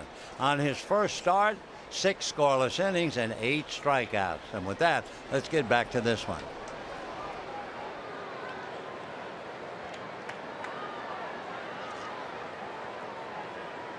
J.P. Howell picking up now as we get to the 6th. He'll be facing Lamb, Tomas, and Herman, with Lamb and Herman left-handed batters. Lewis Coleman has been down there in the pen with J.P. Lamb has flied to right, flied to center, 0 for 2. Breaking ball missed. Where were we? Nick Hundley was at the plate. The count was 2 balls and 2 strikes with 2 men on and 1 out. Hundley blooped a single to left field. Angel Pagan recovered it quickly enough.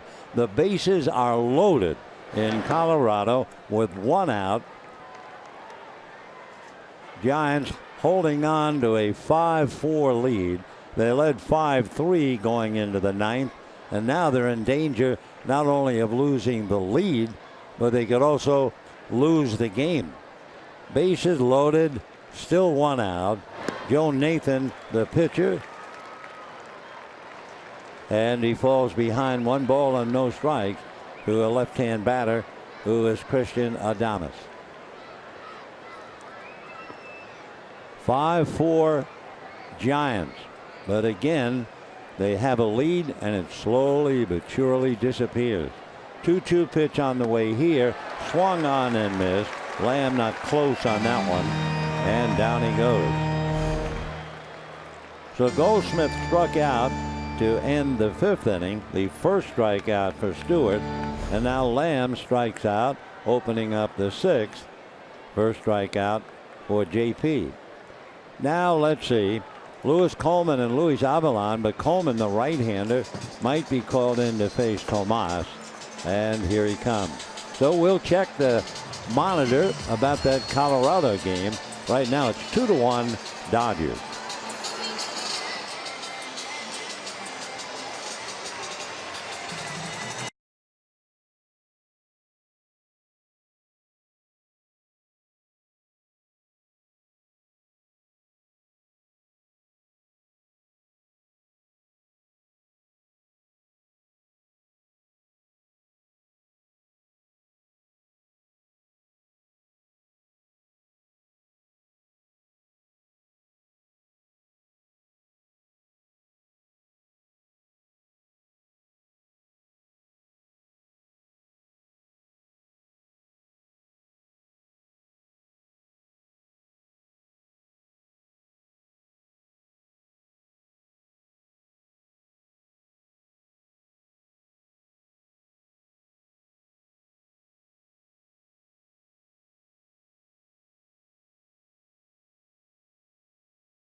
The bases were loaded, 1 out, bottom of the 9th inning. Giants were leading 5-4.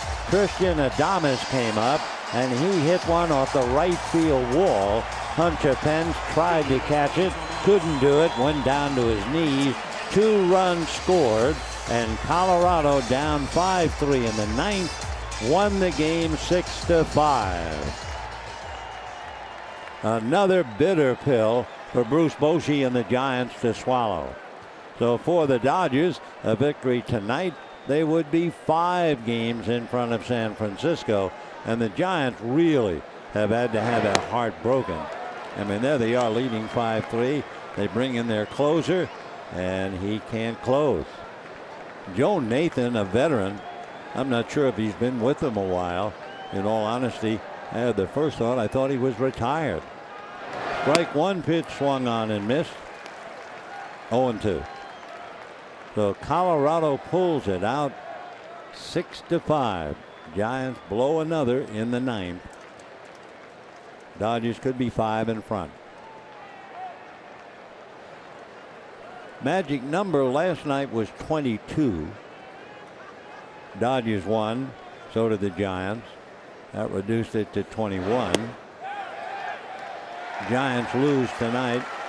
That reduces the number to 20. If the Dodgers win tonight, it would reduce it to 19. And that's strike 3 to Tomas. So for Arizona, no strikeouts going into the fifth. Goldschmidt struck out to end the fifth. Lamb struck out in the sixth. Tomas struck out. And now the left-hand hitting Chris Herman is due up. Dodgers going to the bullpen, and we'll be back.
Leading 2-1. Let's get back to Colorado. Bases loaded, 1 out. Joe Nathan pitches. Christian Adames slams it off the right field wall. Hunter Pence almost goes through the wall. 2-run score, and Colorado turns it around and beats the Giants 6-5. Remember when I said I thought Joe Nathan had retired? No, they brought him in that spot. He had just been called up, signed by the Giants. He had been pitching for the Richmond Squirrels. And they give him the ball in that kind of a spot. And so that's how it ended. Giants lose another heartbreaker. Dodgers thrilled, and here is Chris Herman. Herman twice flied to center. Big slow curveball for a strike from Luis Avilan. So Stewart, then Howell was brought in to face Lamb. Coleman came in to face Tomas, 2 strikeouts. And there's Avilan working on Herman. Fastball low. 0-1, no swing.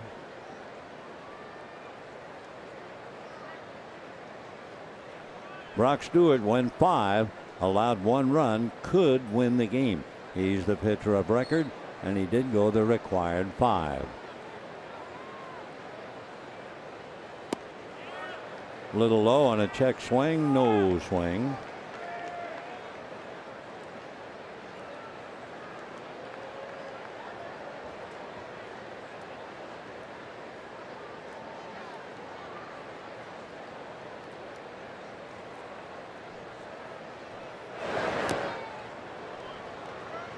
Three and 1 to count. So Stewart went 5. Howell came in and got Lamb. Coleman came in and got Tomas. And now Avilan is asked to get Herman. Randall Delgado throwing in the Arizona bullpen. Couple of pitchers talking about hitters. Fastball on the hands, foul ball. That hurt. Herman, the catcher, is playing because Wellington Castillo is not well. Let's see where it hit him. Oh, high up above that left knee. And he's having trouble standing.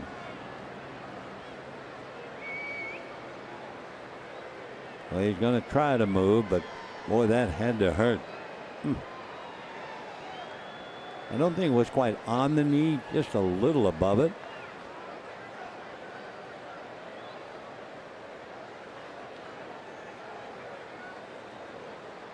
Chip Hale, the manager, walking behind as if to say everything else is going wrong. Now my second string catcher is banged up.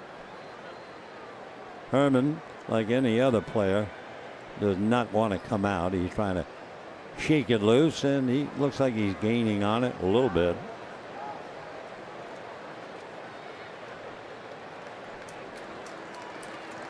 And Herman's going to hang in there. Good for him. Tuffy Gosowicz is down there in the dugout looking for an opportunity to play. But right now, Herman is as tough as Gosowicz.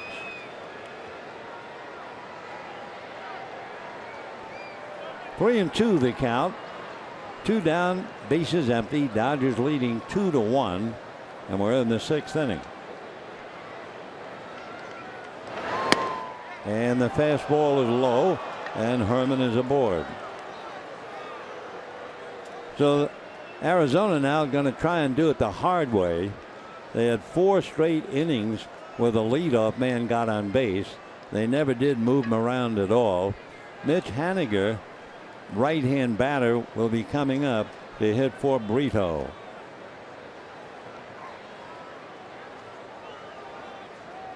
Well, I can't still get over the fact the Giants used Joe Nathan in that game, coming up from pitching with the Richmond Squirrels.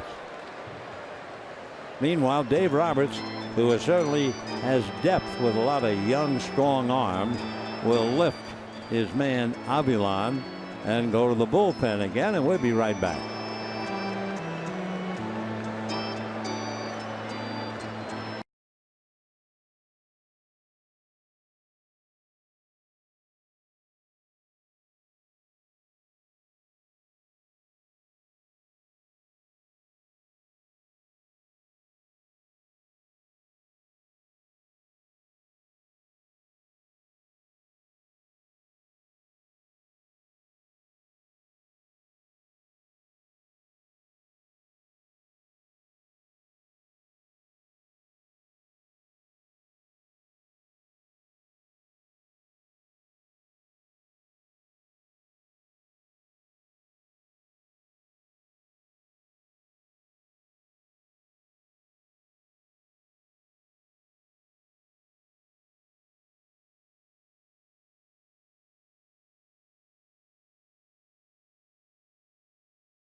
Senior athlete, then nominate him for a chance to be named a Time Warner Cable Sports Championship Drive Scholar Athlete and receive a $2,500 college scholarship.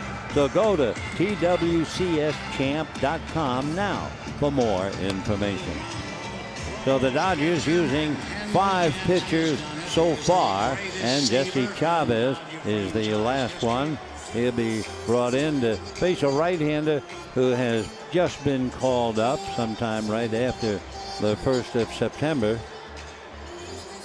As Jesse, with a 2-2 record, will be work on Mitch Haniger. Haniger right-hand batter, came over to Arizona in a deal with Milwaukee. In fact, Haniger is kind of a local boy. 0-1. Haniger went to Archbishop Mitty High School, Cal Poly San Luis Obispo. 0-1 to Mitch. 0-2. So Chavez, the veteran, trying to take care of the kid. Haniger's been in the minor leagues since 2012. They call him Mitch, but his first name is Michael, and the pitch in the dirt.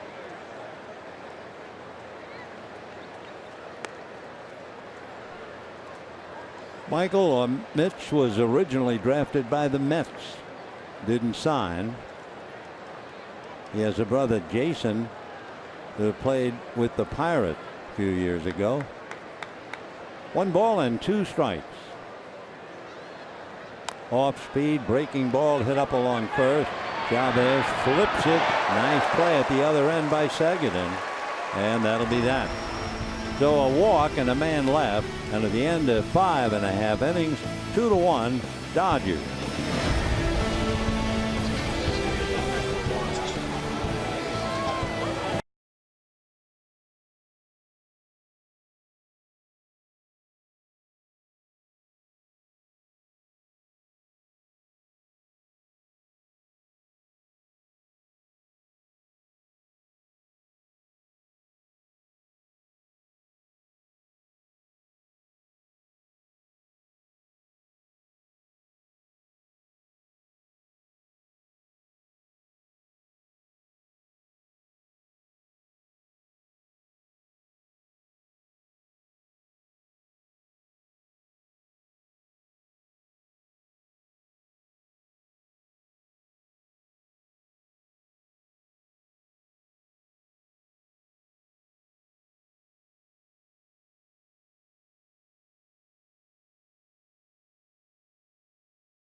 Sportsnet LA is brought to you by Nissan.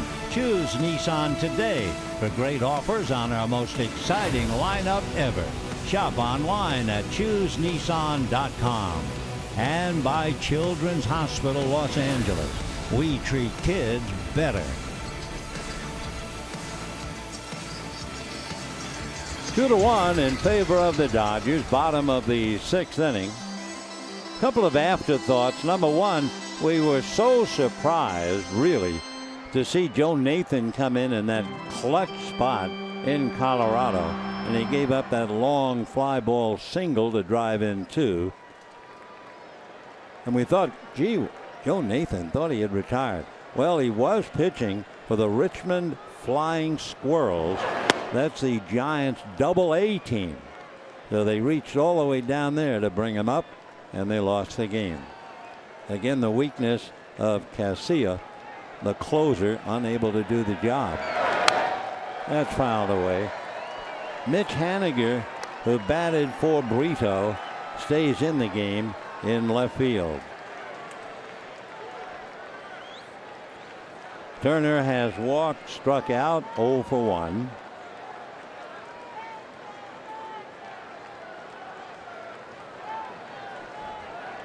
One ball and 1 strike. 1-2. So the Dodgers started their 4th consecutive rookie, and this rookie has a chance to win. He went 5, leading 2-1, and the Giants finish up with Joe Nathan. Whoa. The other afterthought, you might be surprised. fouled away. Remember, I told you in 1999, Eric Gagne made a start. 6 innings, scoreless, 2 hits, struck out 8 in Miami. Did not allow a runner to get to second base. But Florida won that game 2-1. They beat Matt Herges. He made 48 starts before going to the bullpen. And, of course, you know what happened coming out of the bullpen. That's popped in the air, angling over is Goldschmidt. 1 away. The other thing is, as an afterthought, do you know that Eric Gagne is still pitching? Well, not in this country. He's 40 years old, turned 40 in January. He's pitching for the Ottawa champions of the Canadian American League. He was a special final game starter and did pretty well. He went 5 innings and allowed 1 earned run, 2 hits, half a dozen strikeouts. Remarkable. Gagne still pitching. Okay, here's Puig. And a strike on the inside corner. Puig had a scoring fly ball and walked. Well, we told you at the start of the ninth, Robbie Ray averages 11 strikeouts every 9 innings. Boy is hit ahead of time. He has 11 strikeouts in 5 innings. But he's losing 2-1. And a high drive into left center field. That one has a chance. It is gone. Puig hits it out, and the Dodgers lead 3-1.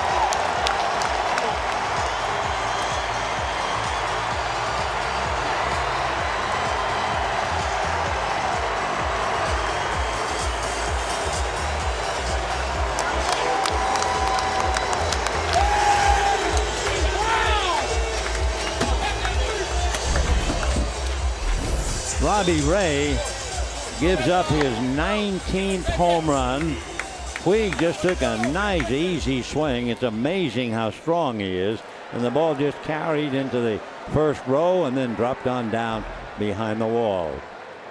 So 3-1 Dodgers. Here's Ruiz and a strike. So Yasiel gets a fist bump from Adrian Gonzalez.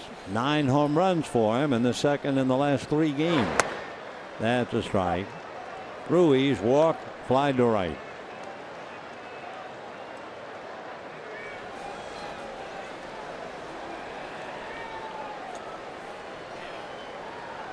Three runs on 2 hits for the Dodgers. 1 run, 5 hits for Arizona. We'll repeat. Giants led 5-3 going into the 9th and lost 6-5 in Colorado. Swung on and missed. Herman has to throw to first. Short hop by Goldschmidt. 2 down. That's 12 strikeouts for Robbie Ray, and he's losing. Puig, as usual, up to some good-natured no good in the Dodger dugout after hitting the home run. Seguin has struck out twice as he checks in.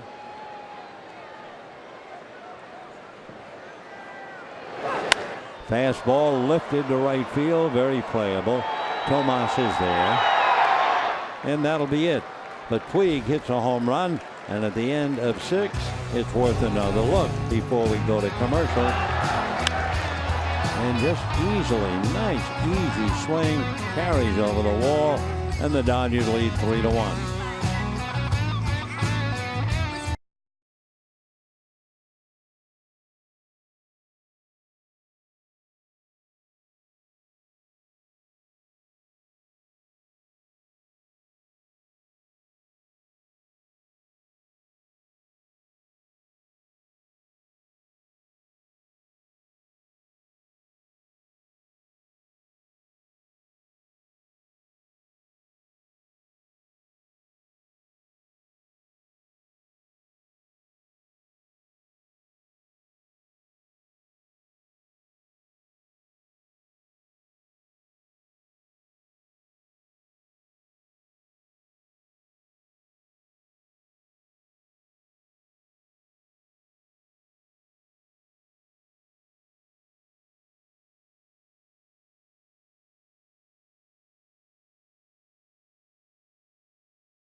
inning off, and with the Dodgers leading 3-1, they take Rob Seguin out and put the Gold Glove at first. Yasiel Puig celebrating within himself, hitting that home run, and the Dodgers take a 3-1 lead into the 7th inning. Phil Gosselin is at the plate, and he takes ball 1. What a 6-inning job by Robbie Ray. He struck out 12, made 102 pitches, and they decided to get him out of there. To be exact, 101. 2-0 the count to Phil Gosselin. He's always been a good pinch hitter. He's from Westchester, Pennsylvania, originally drafted by the Braves, went to the University of Virginia, and when he got a chance to play, he plays second base. And promptly bangs it into right field. So Gosselin comes up with his 56th hit, although I'm sure they're not all pinch hits, but he's a good one. The Gosselin singles to right, and here's Segura. Dodgers using Stewart for 5, and then Howell, Coleman, Avilan, Chavez, and Rob Ray. After a tremendous performance, they really let him down, especially those 4 innings when they got the leadoff man on, couldn't do anything about it. And what happens in the 6th? Well, now in the 7th, another leadoff man gets on. That has to be maddening for him. The hitters have really let him down. 1 ball and no strikes to Jean Segura. Ball 2. Segura grounded to short, reached on the error by Seguin, and grounded to second. 0 for 3 for Jean. Nobody out, Gosselin at first, so the hitter represents the tying run. Pop foul, out of play. 2-1 the count to Jean Segura. Came into the game with 12 home runs, 50 some odd runs batted in, and a very good .317 batting average.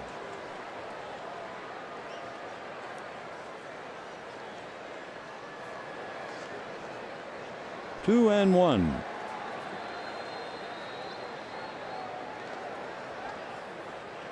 And he lines one into left field for a base hit. So all of a sudden now, back-to-back singles, tying runs are aboard with nobody out, and Owings, Pollock, and Goldschmidt coming up. Josh Fields gets up down the Dodger bullpen. Owings grounded to short, fly to right, single to center.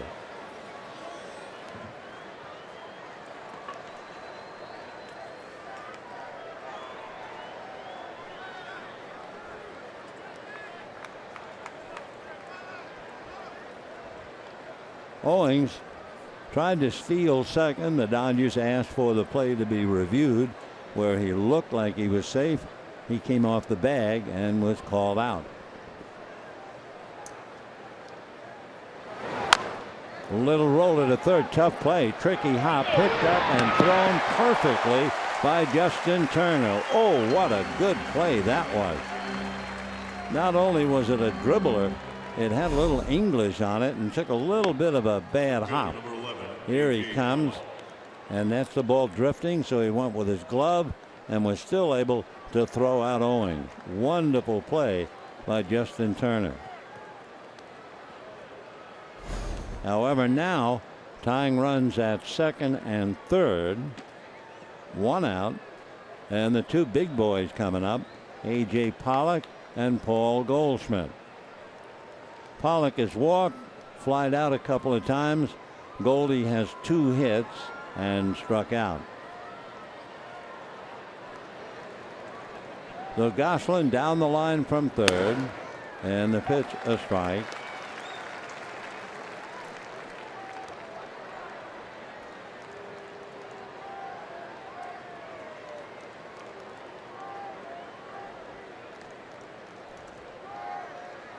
One out, 0-1 the count. Tying runs out there.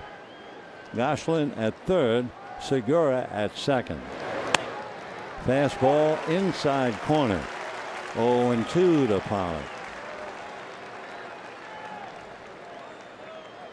Rick Honeycutt, Dave Roberts, Bob Guerin really sweating this out. 0-2.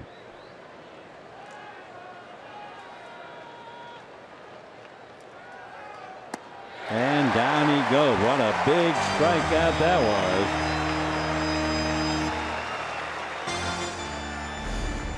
was. So 2 down, first base open. Remember, Robbie Ray, who struck out 12 in 6 innings, is the pitcher of record. Honeycutt checking on Fields in the Dodger bullpen. Goldschmidt, pop fly double in and out of the glove of a diving Charlie Culberson. Single left, struck out. Fields joined by Grant Dayton. You have Jake Lamb, a big left-hand power hitter on deck. So let's see. Dave has used Howell, Coleman, Avilan, Chavez. You're going to bring another right-hander in to pitch.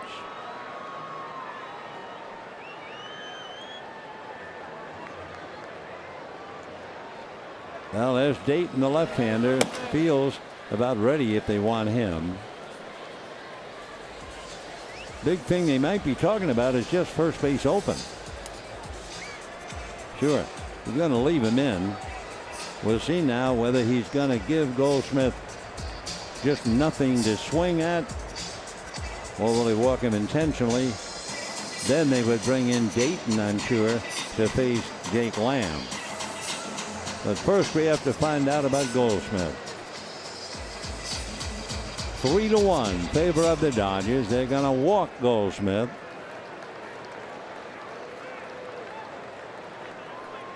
And in a moment the bases will be loaded, and you would expect Grant Dayton brought in to face Jake Lamb.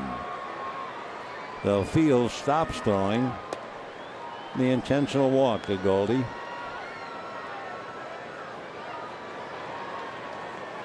Goldschmidt has now been walked intentionally 14 times, and there are plenty of other times, I'm sure, where they just won't give him anything good to hit, and that's not called an intentional walk. Well, this sure is. They take the bat right out of his hand. Now we'll expect another change. Lamb slowly making his way up. Here comes Dave Roberts. That means Grant Dayton. So the Dodgers will now have used 5 relievers along with the starting pitcher, Brock Stewart. So it's still 3-1. Dodgers hanging on. Jake Lamb loosening up. Chavez goes out, and we'll be back.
Friday, September 24th, when 50,000 limited edition commemorative coins will be distributed in his honor. Presented with a certificate, these solid bronze coins are individually numbered and minted with an image of Vin and his signature greeting quote. For more information, visit Dodgers.com/LA-loves-Vin. Well, the Dodgers make the pitching move, which figured, in other words, have Chavez walk Goldschmidt, bring in the left-hander to Dayton to pitch to Lamb, and Chip Hale decides no. Ricky Weeks will come up, even though Ricky was sitting on the bench and Lamb 0 for 3 had 25 home runs. As you can see, though, Ricky hitting .297 against left-handers, so this is a big at-bat for him. Bases loaded, 2 out. Dodgers lead 3-1. Giants lost. Goldschmidt, Segura, and Gosselin out there. Slow curveball for ball 1.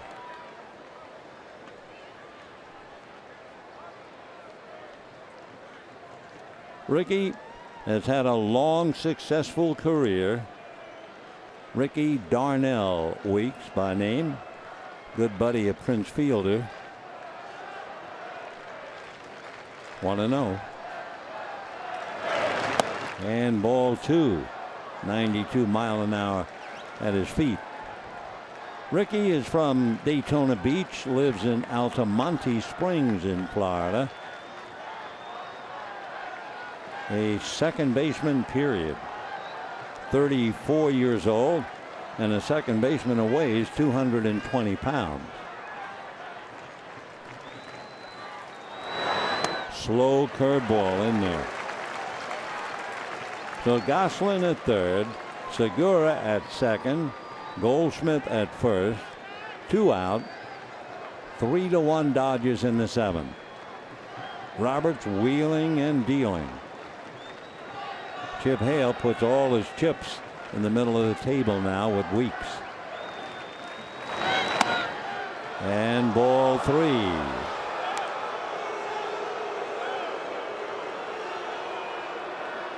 Ricky Weeks started to play professionally in 2003, and that same year he became a Brewer. Had a great career with Milwaukee.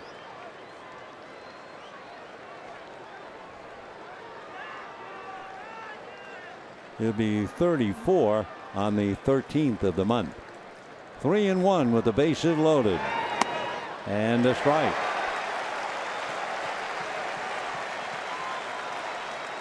We're in the 7th inning. Arizona has been behind after the Dodgers scored 2 in the first inning. And this is the first time they've had a look at the game, really, even though they trailed only 2-1. Now it's 3-1.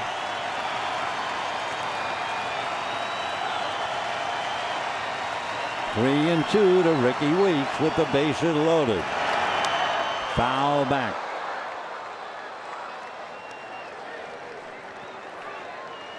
Ricky, in his background, talks about he was playing baseball when he was about 5, idolizing Robbie Alomar and Ozzie Smith. He and Prince Fielder go back to when they were 11. They were teammates on an AAU baseball team in Orlando. All right, 3-2. Runners go. Slow curve, slower ground ball, and foul all the way. So the runners go back. Gosselin to third, Segura to second, and Goldschmidt to first. 7th inning, 3-1 in favor of the Dodgers. Giants blew it. They were leading 5-3 and let it get away in the 9th. Meanwhile, Robbie Ray has a chance to at least get even here. 12 strikeouts he had in 6 innings.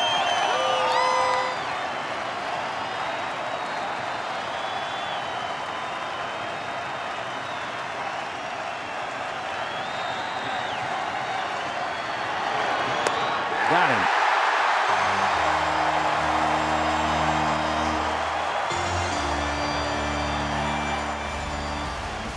So the D-backs come up empty. They leave 3. Fastball just blew by Ricky Weeks. So Puig delighted in right field, as to say about Dave and the rest of the boys, and the Dodgers.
To look at the calendar, the Dodgers are off tomorrow, but it's an off the ground day, and then they open up a big road trip.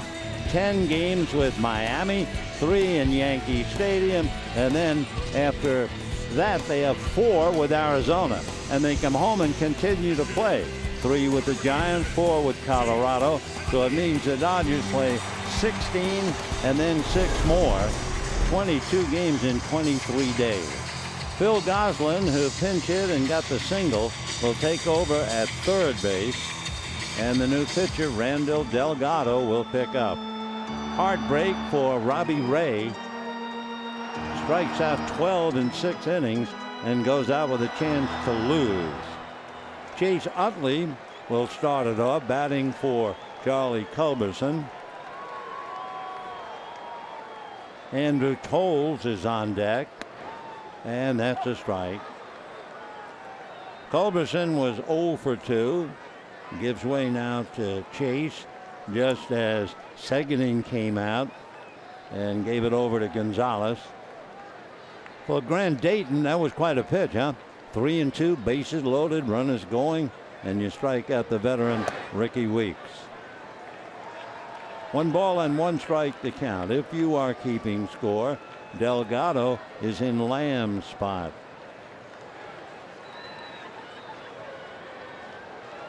Down in the pen, Pedro Baez. Slice foul off to the left, out of play, 1-2. Delgado pitched the 7th inning last night and retired the Dodgers in order, getting Turner, Gonzalez, and Grandal.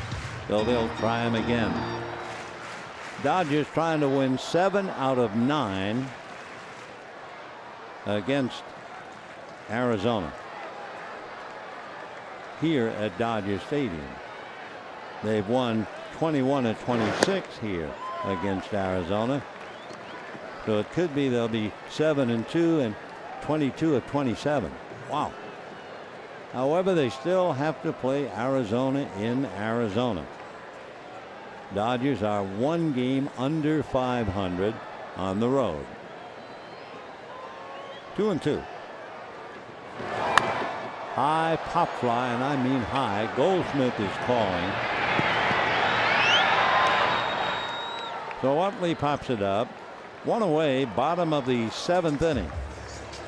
Dodgers playing a very deliberate game as Andrew Toles comes up. Of course, once you start going to the bullpen, And the Dodgers have certainly done that.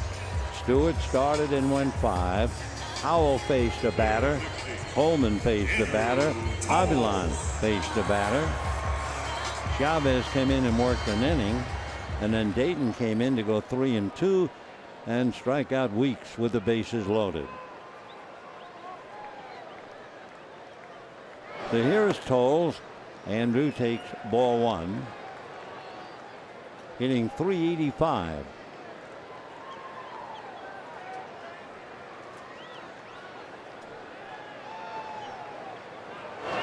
And ground ball to Goldschmidt. He'll take it to the bag.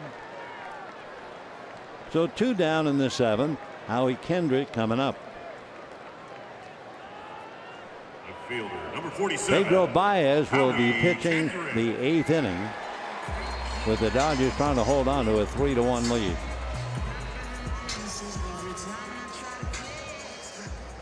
Kendrick has walked, struck out, but reached on a pass ball and grounded out. Fastball strike.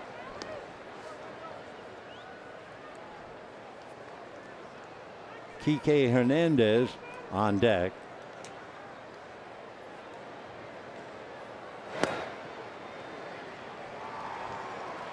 One ball and 1 strike.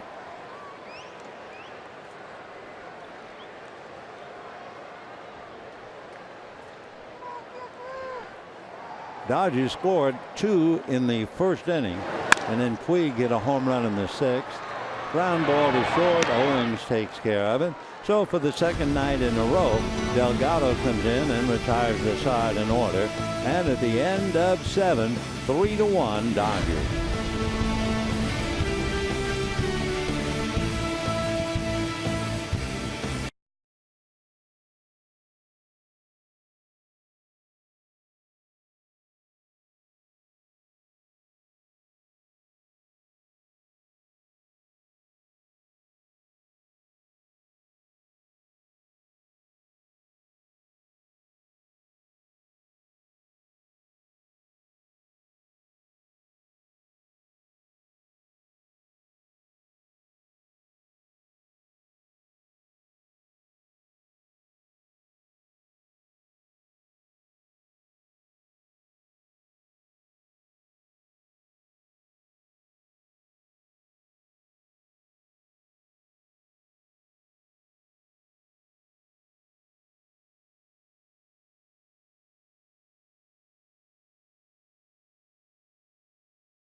To the pennant with MLB.TV Premium. You can view every out-of-market game live in HD. Blackout and other restrictions apply. Visit MLB.TV. 8th inning. Chase Utley will take over at second base for Charlie Culberson. And Pedro Baez will take over on the mound. So he is the 7th Dodger pitcher and the 6th reliever. So Stewart went 5, and then here comes the parade. Howell for 1 batter, Coleman for 1 batter. Avilan walked the batter. Then Chavez worked the whole inning. Then Dayton worked 1 batter. And now here's Baez. Yasmani Tomas will start it all. Then the left-hand hitting catcher, Chris Herman. Tomas has walked, singled, and struck out. Still a tough game. 3-1. Dodgers 3 runs on 2 hits. D-backs 1 run, 7 hits. and a strike. 0-1. One thing for sure, after looking at Robbie Ray, who averaged 11 strikeouts every 9 innings and struck out 12 in 6 innings tonight, that's a name to remember. Robbie Ray out of Brentwood, Tennessee. That's a strike. 0-2.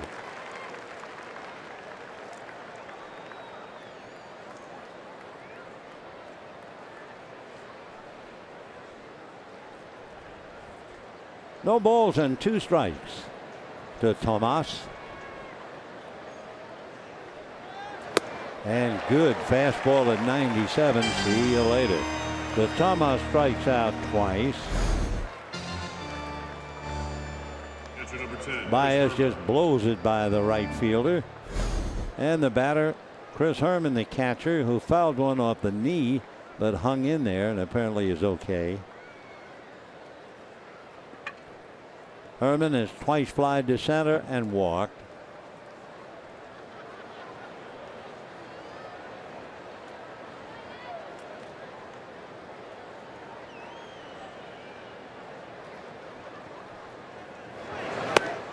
Fastball at 97, ball 1.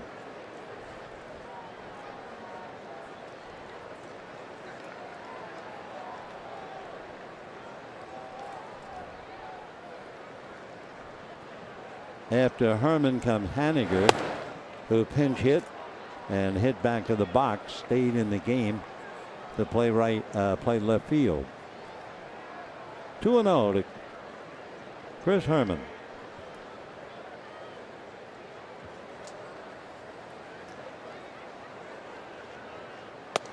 Good fastball at 96. 2-1.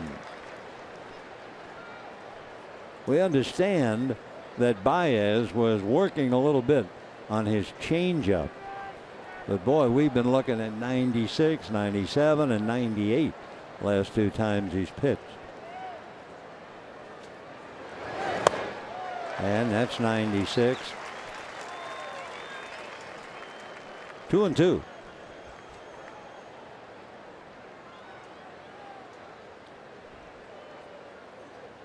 While the Dodgers were striking out, they struck out 9 times in 4 innings. The Diamondbacks did not have a strikeout, but then it started in the 5th inning. 2-2. The strikeouts continue. So that's 3 consecutive strikeouts. 4 of the last 5. The man that they didn't strike out was Goldschmidt, whom they walked.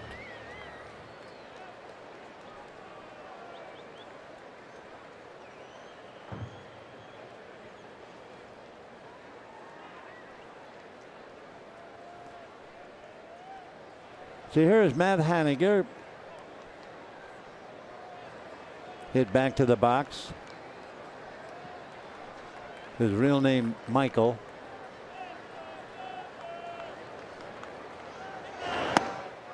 That was a little off speed. Can you look at an 87-mile-an-hour pitch and think it was a change? 1 ball and no strikes.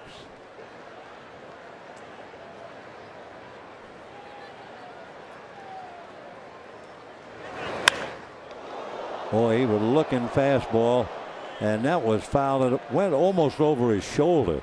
It didn't go foul near third base. It immediately went foul. 1-1 to Mike or Mitch.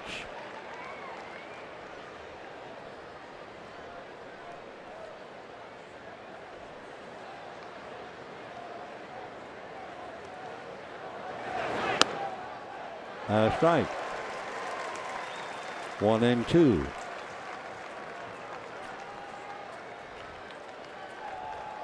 Well, that wasn't anything close to 96, 97. It was about 80 some odd. Maybe that's his change. 1-2.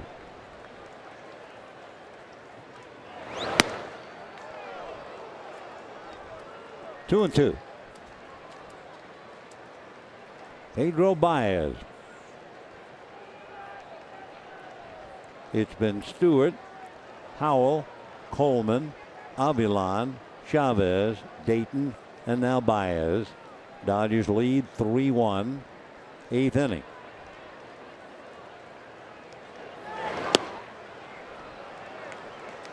Three and two. So 4 of the last 5 batters for Arizona have struck out. The one man who didn't, Goldschmidt, was walked intentionally.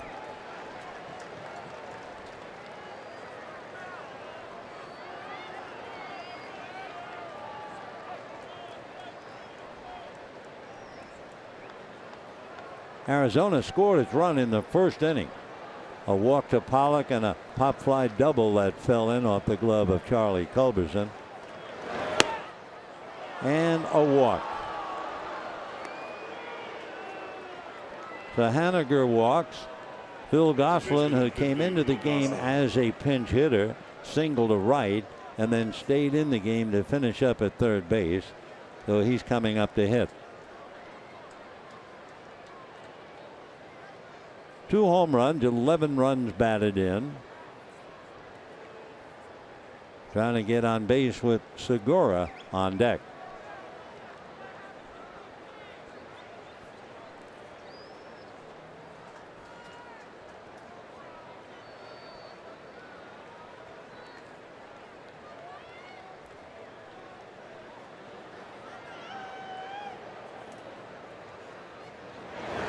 Fastball fouled away. 0-1 at 97. Just thinking of the 2 words that would describe a bullpen. One is dearth, where you're looking for more, and the other is plethora. And the Dodgers certainly have a plethora of pitchers coming out of that bullpen. 0-1.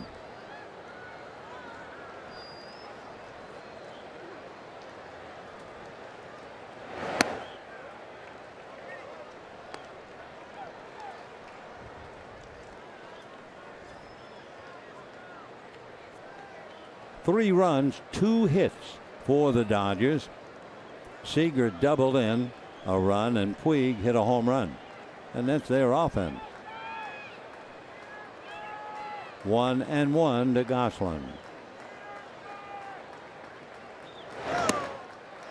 1-2.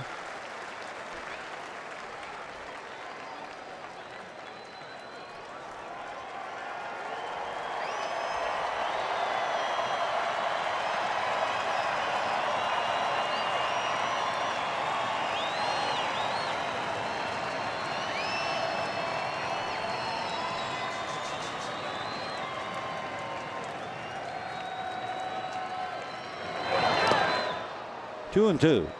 Nice block on a pitch in the dirt. New ball put in play, and Ruiz taking it out to Baez.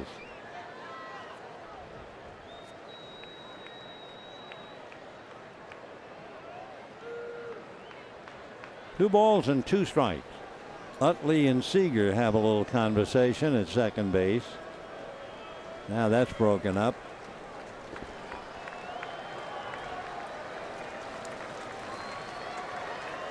2-2 with 2 out. Gosselin at first. And it goes 3-2.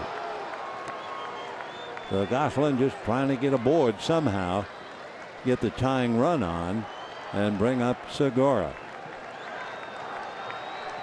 3-2, 2 out. So Mitch Haniger will be going.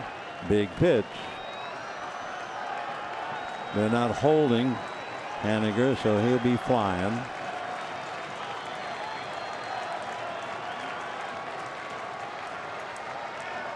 There he goes, and fouled away. Gosselin fouling a 98-mile-an-hour fastball off to the right.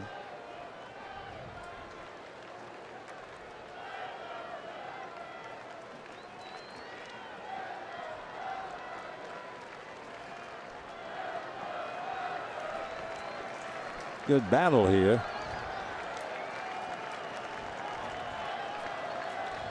3-2. Runner goes. Ground ball up the middle. Seager short hops on the run and throws him out.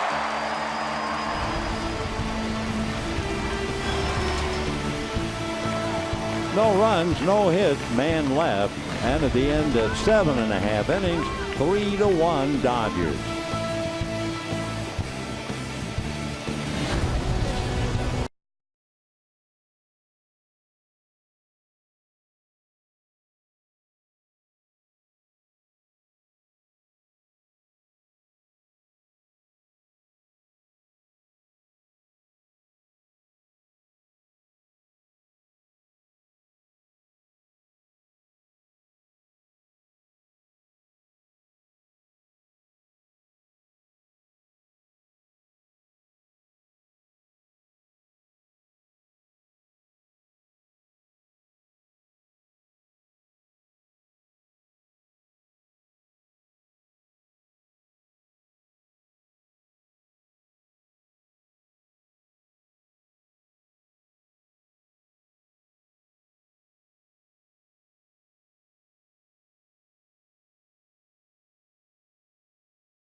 Turn the lights out at Dodger Stadium tonight, and when the ball club gets to Miami, it's going to be Clayton Kershaw pitching for the first time since June 26th against Jose Hernandez, who is 27-2 at home. That should be a great beginning to game one. So Kershaw getting ready. How long, how far? Well, it shows you what a maddening game it is. Take Robbie Ray. Robbie Ray went 6 innings, allowed 2 hits, struck out 12, and could lose the game. Kike Hernandez struck out, flying to left, struck out again. Corey Seager waiting on deck. Big chopper to the hole, backhanded by Owens, but no play. So Hernandez, an infield single, good effort, but Owens realized he never had a chance. And let's see now, Chip Hale is going out, and perhaps that'll be all for the right-handed Delgado. We'd expect if there is a move, it would be a left-hander. Edwin Escobar is the left-hander coming in. We'll be back.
Sportsnet LA is brought to you by BMW. See a Southern California BMW Center today for exceptional offers. And by Carl's Jr., introducing the Bacon 3-Way Burger only at Carl's Jr.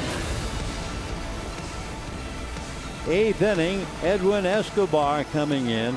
He'll go head-to-head with Seager, followed by Turner and Puig. Left-hander is 6'2", about 225, from Venezuela. Acquired from San Francisco, gets a strike. That was 2 years ago.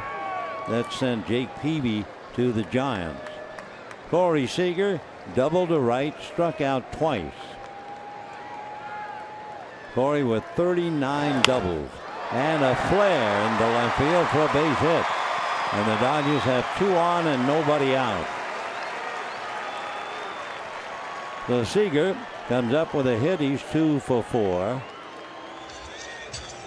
Now you have Turner, and here comes Chip Hale, and he's going to go to the bullpen and bring in a right-hander. So far in this little gem, we have seen 7 pitchers for the Dodgers, 4 pitchers for Arizona, 11 pitchers so far in 7.5 innings, and we'll be back.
Last night, got Puig to ground out, walked Peterson, and then had Kendrick hit into a double play. So Jake, who was born in Upland but now lives in Arizona, he was a 3rd-round pick out of Arizona State. 6'3", 220, and 25 years old. One thing about the beards, for sure, it sure makes the players look older than they really are. So Barrett, basically fastball, slider, and a changeup. Justin Turner walked, struck out, and fouled out. So the Dodgers looking for more, leading 3-1. And here we are in the 8th. Nobody out. 9th inning, Segura, Owings, and Pollock. And if anybody gets on, Goldschmidt.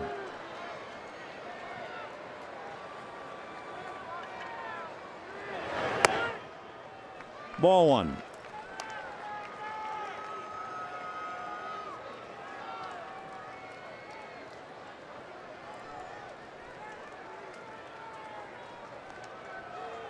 Turner hitting .270. 2 on, nobody out. Fastball hit down the right field line, coming over near the line, reaching over and making the catch, and the run is tagged with the runner at second. Hernandez going to third. So a fly ball caught by Tomas, advancing Hernandez. First and third, 1 out, and Yasiel Puig coming up. Yasiel Puig. Down in the pen, Kenley Jansen getting ready. Yasiel Puig had a sacrifice fly in the first inning to score Seager, walked in the third, and homered in the sixth. So he's been starting against left-handers. Now it is a chance to look up against the right-hander, Jake Barrett.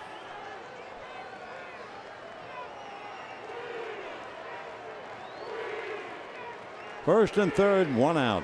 Eighth inning, Dodgers lead 3-1. Yasmani Grandal is out on deck, and that's ball one. So Grandal getting ready. He will bat for Carlos Ruiz. Kike down the line from third. Seager away from first.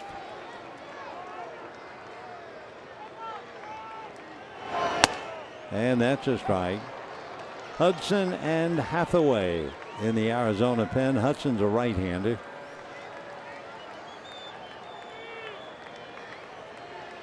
One ball and one strike to Yasiel Puig.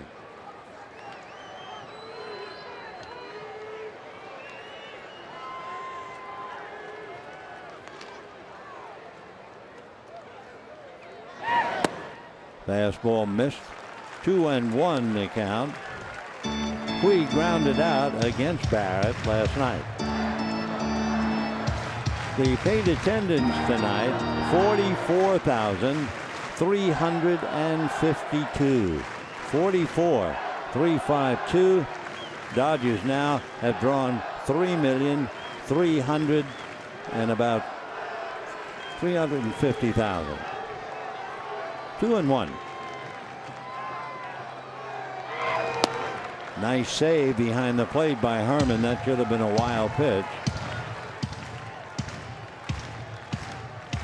Barrett has 4 wild pitches, so he has to be very careful. And of course, Chip Hale trying to match stroke for stroke with Dave Roberts, but it hasn't quite worked out. 3-1. One out, first and third. Ground ball to the left at short. On the bag for one. Owings to first for the double play, and that's the inning. No runs, 2 hits, and a man left. We're going to the ninth, and Kenley Jansen is going to the ninth with the Dodgers leading 3-1.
Close up shop. What a huge difference, really, between the Dodgers and the Giants, with the Dodgers trying to close up with an ace, Jansen, who has 42 saves, and the Giants trying to get out of a tough spot with a veteran pitcher named Joe Nathan, who is pitching in Double-A. And yet, as hard-pressed as the Giants were, They picked up Joe, brought him with the club, and put him in the pressure spot, and he gave up the winning base hit. So a huge difference when you get the closing between Kenley Jansen and Casilla, Santiago Casilla. So ninth inning, Segura, Owings, and Pollock in that order. Kenley made 10 pitches last night, struck out Goldschmidt and Lamb, and got Pollock to fly out. Jansen becomes the 8th Dodger pitcher used tonight.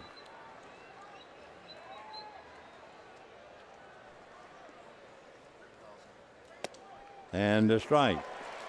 Yasmani Grandal is behind the plate. He came close to pinch hitting for Ruiz. However, Puig hit into the double play, so Grandal just puts on the gear. 0-1. Segura singled last time up. Grounded out, reached on an error, grounded out again, single to left.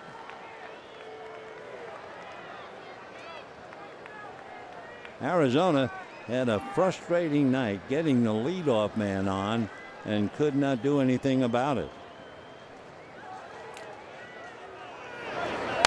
Foul back. Arizona got the leadoff man in the second, in the third, in the fourth, in the fifth, in the seventh. And here we are with only one run to show for it in the ninth inning. 0-2 to Jean Segura.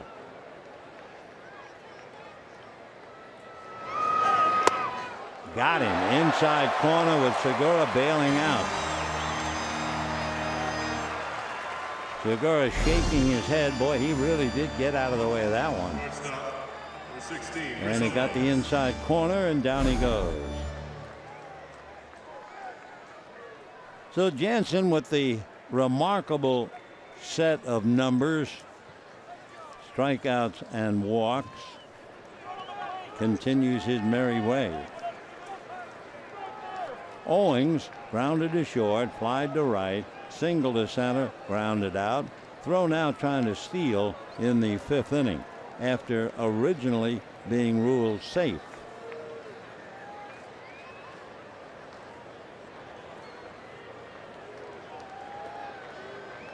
Jansen 9 walks and 91 strikeouts.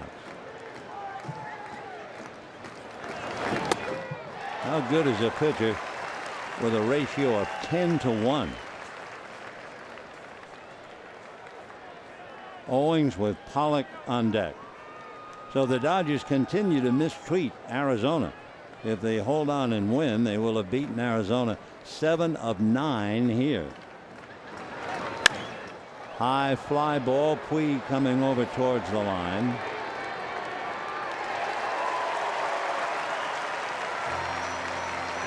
So Arizona down to its last out, and that'll be A.J. Pollock, who walked and scored the only Arizona run way back in the first inning.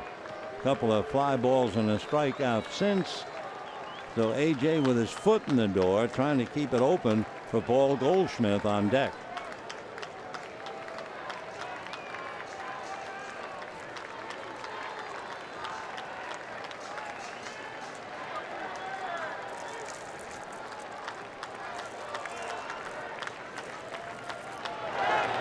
And a strike. You see other pitchers laboring to find the strike zone, and you see Jansen like a machine just shredding the zone, one pitch after another.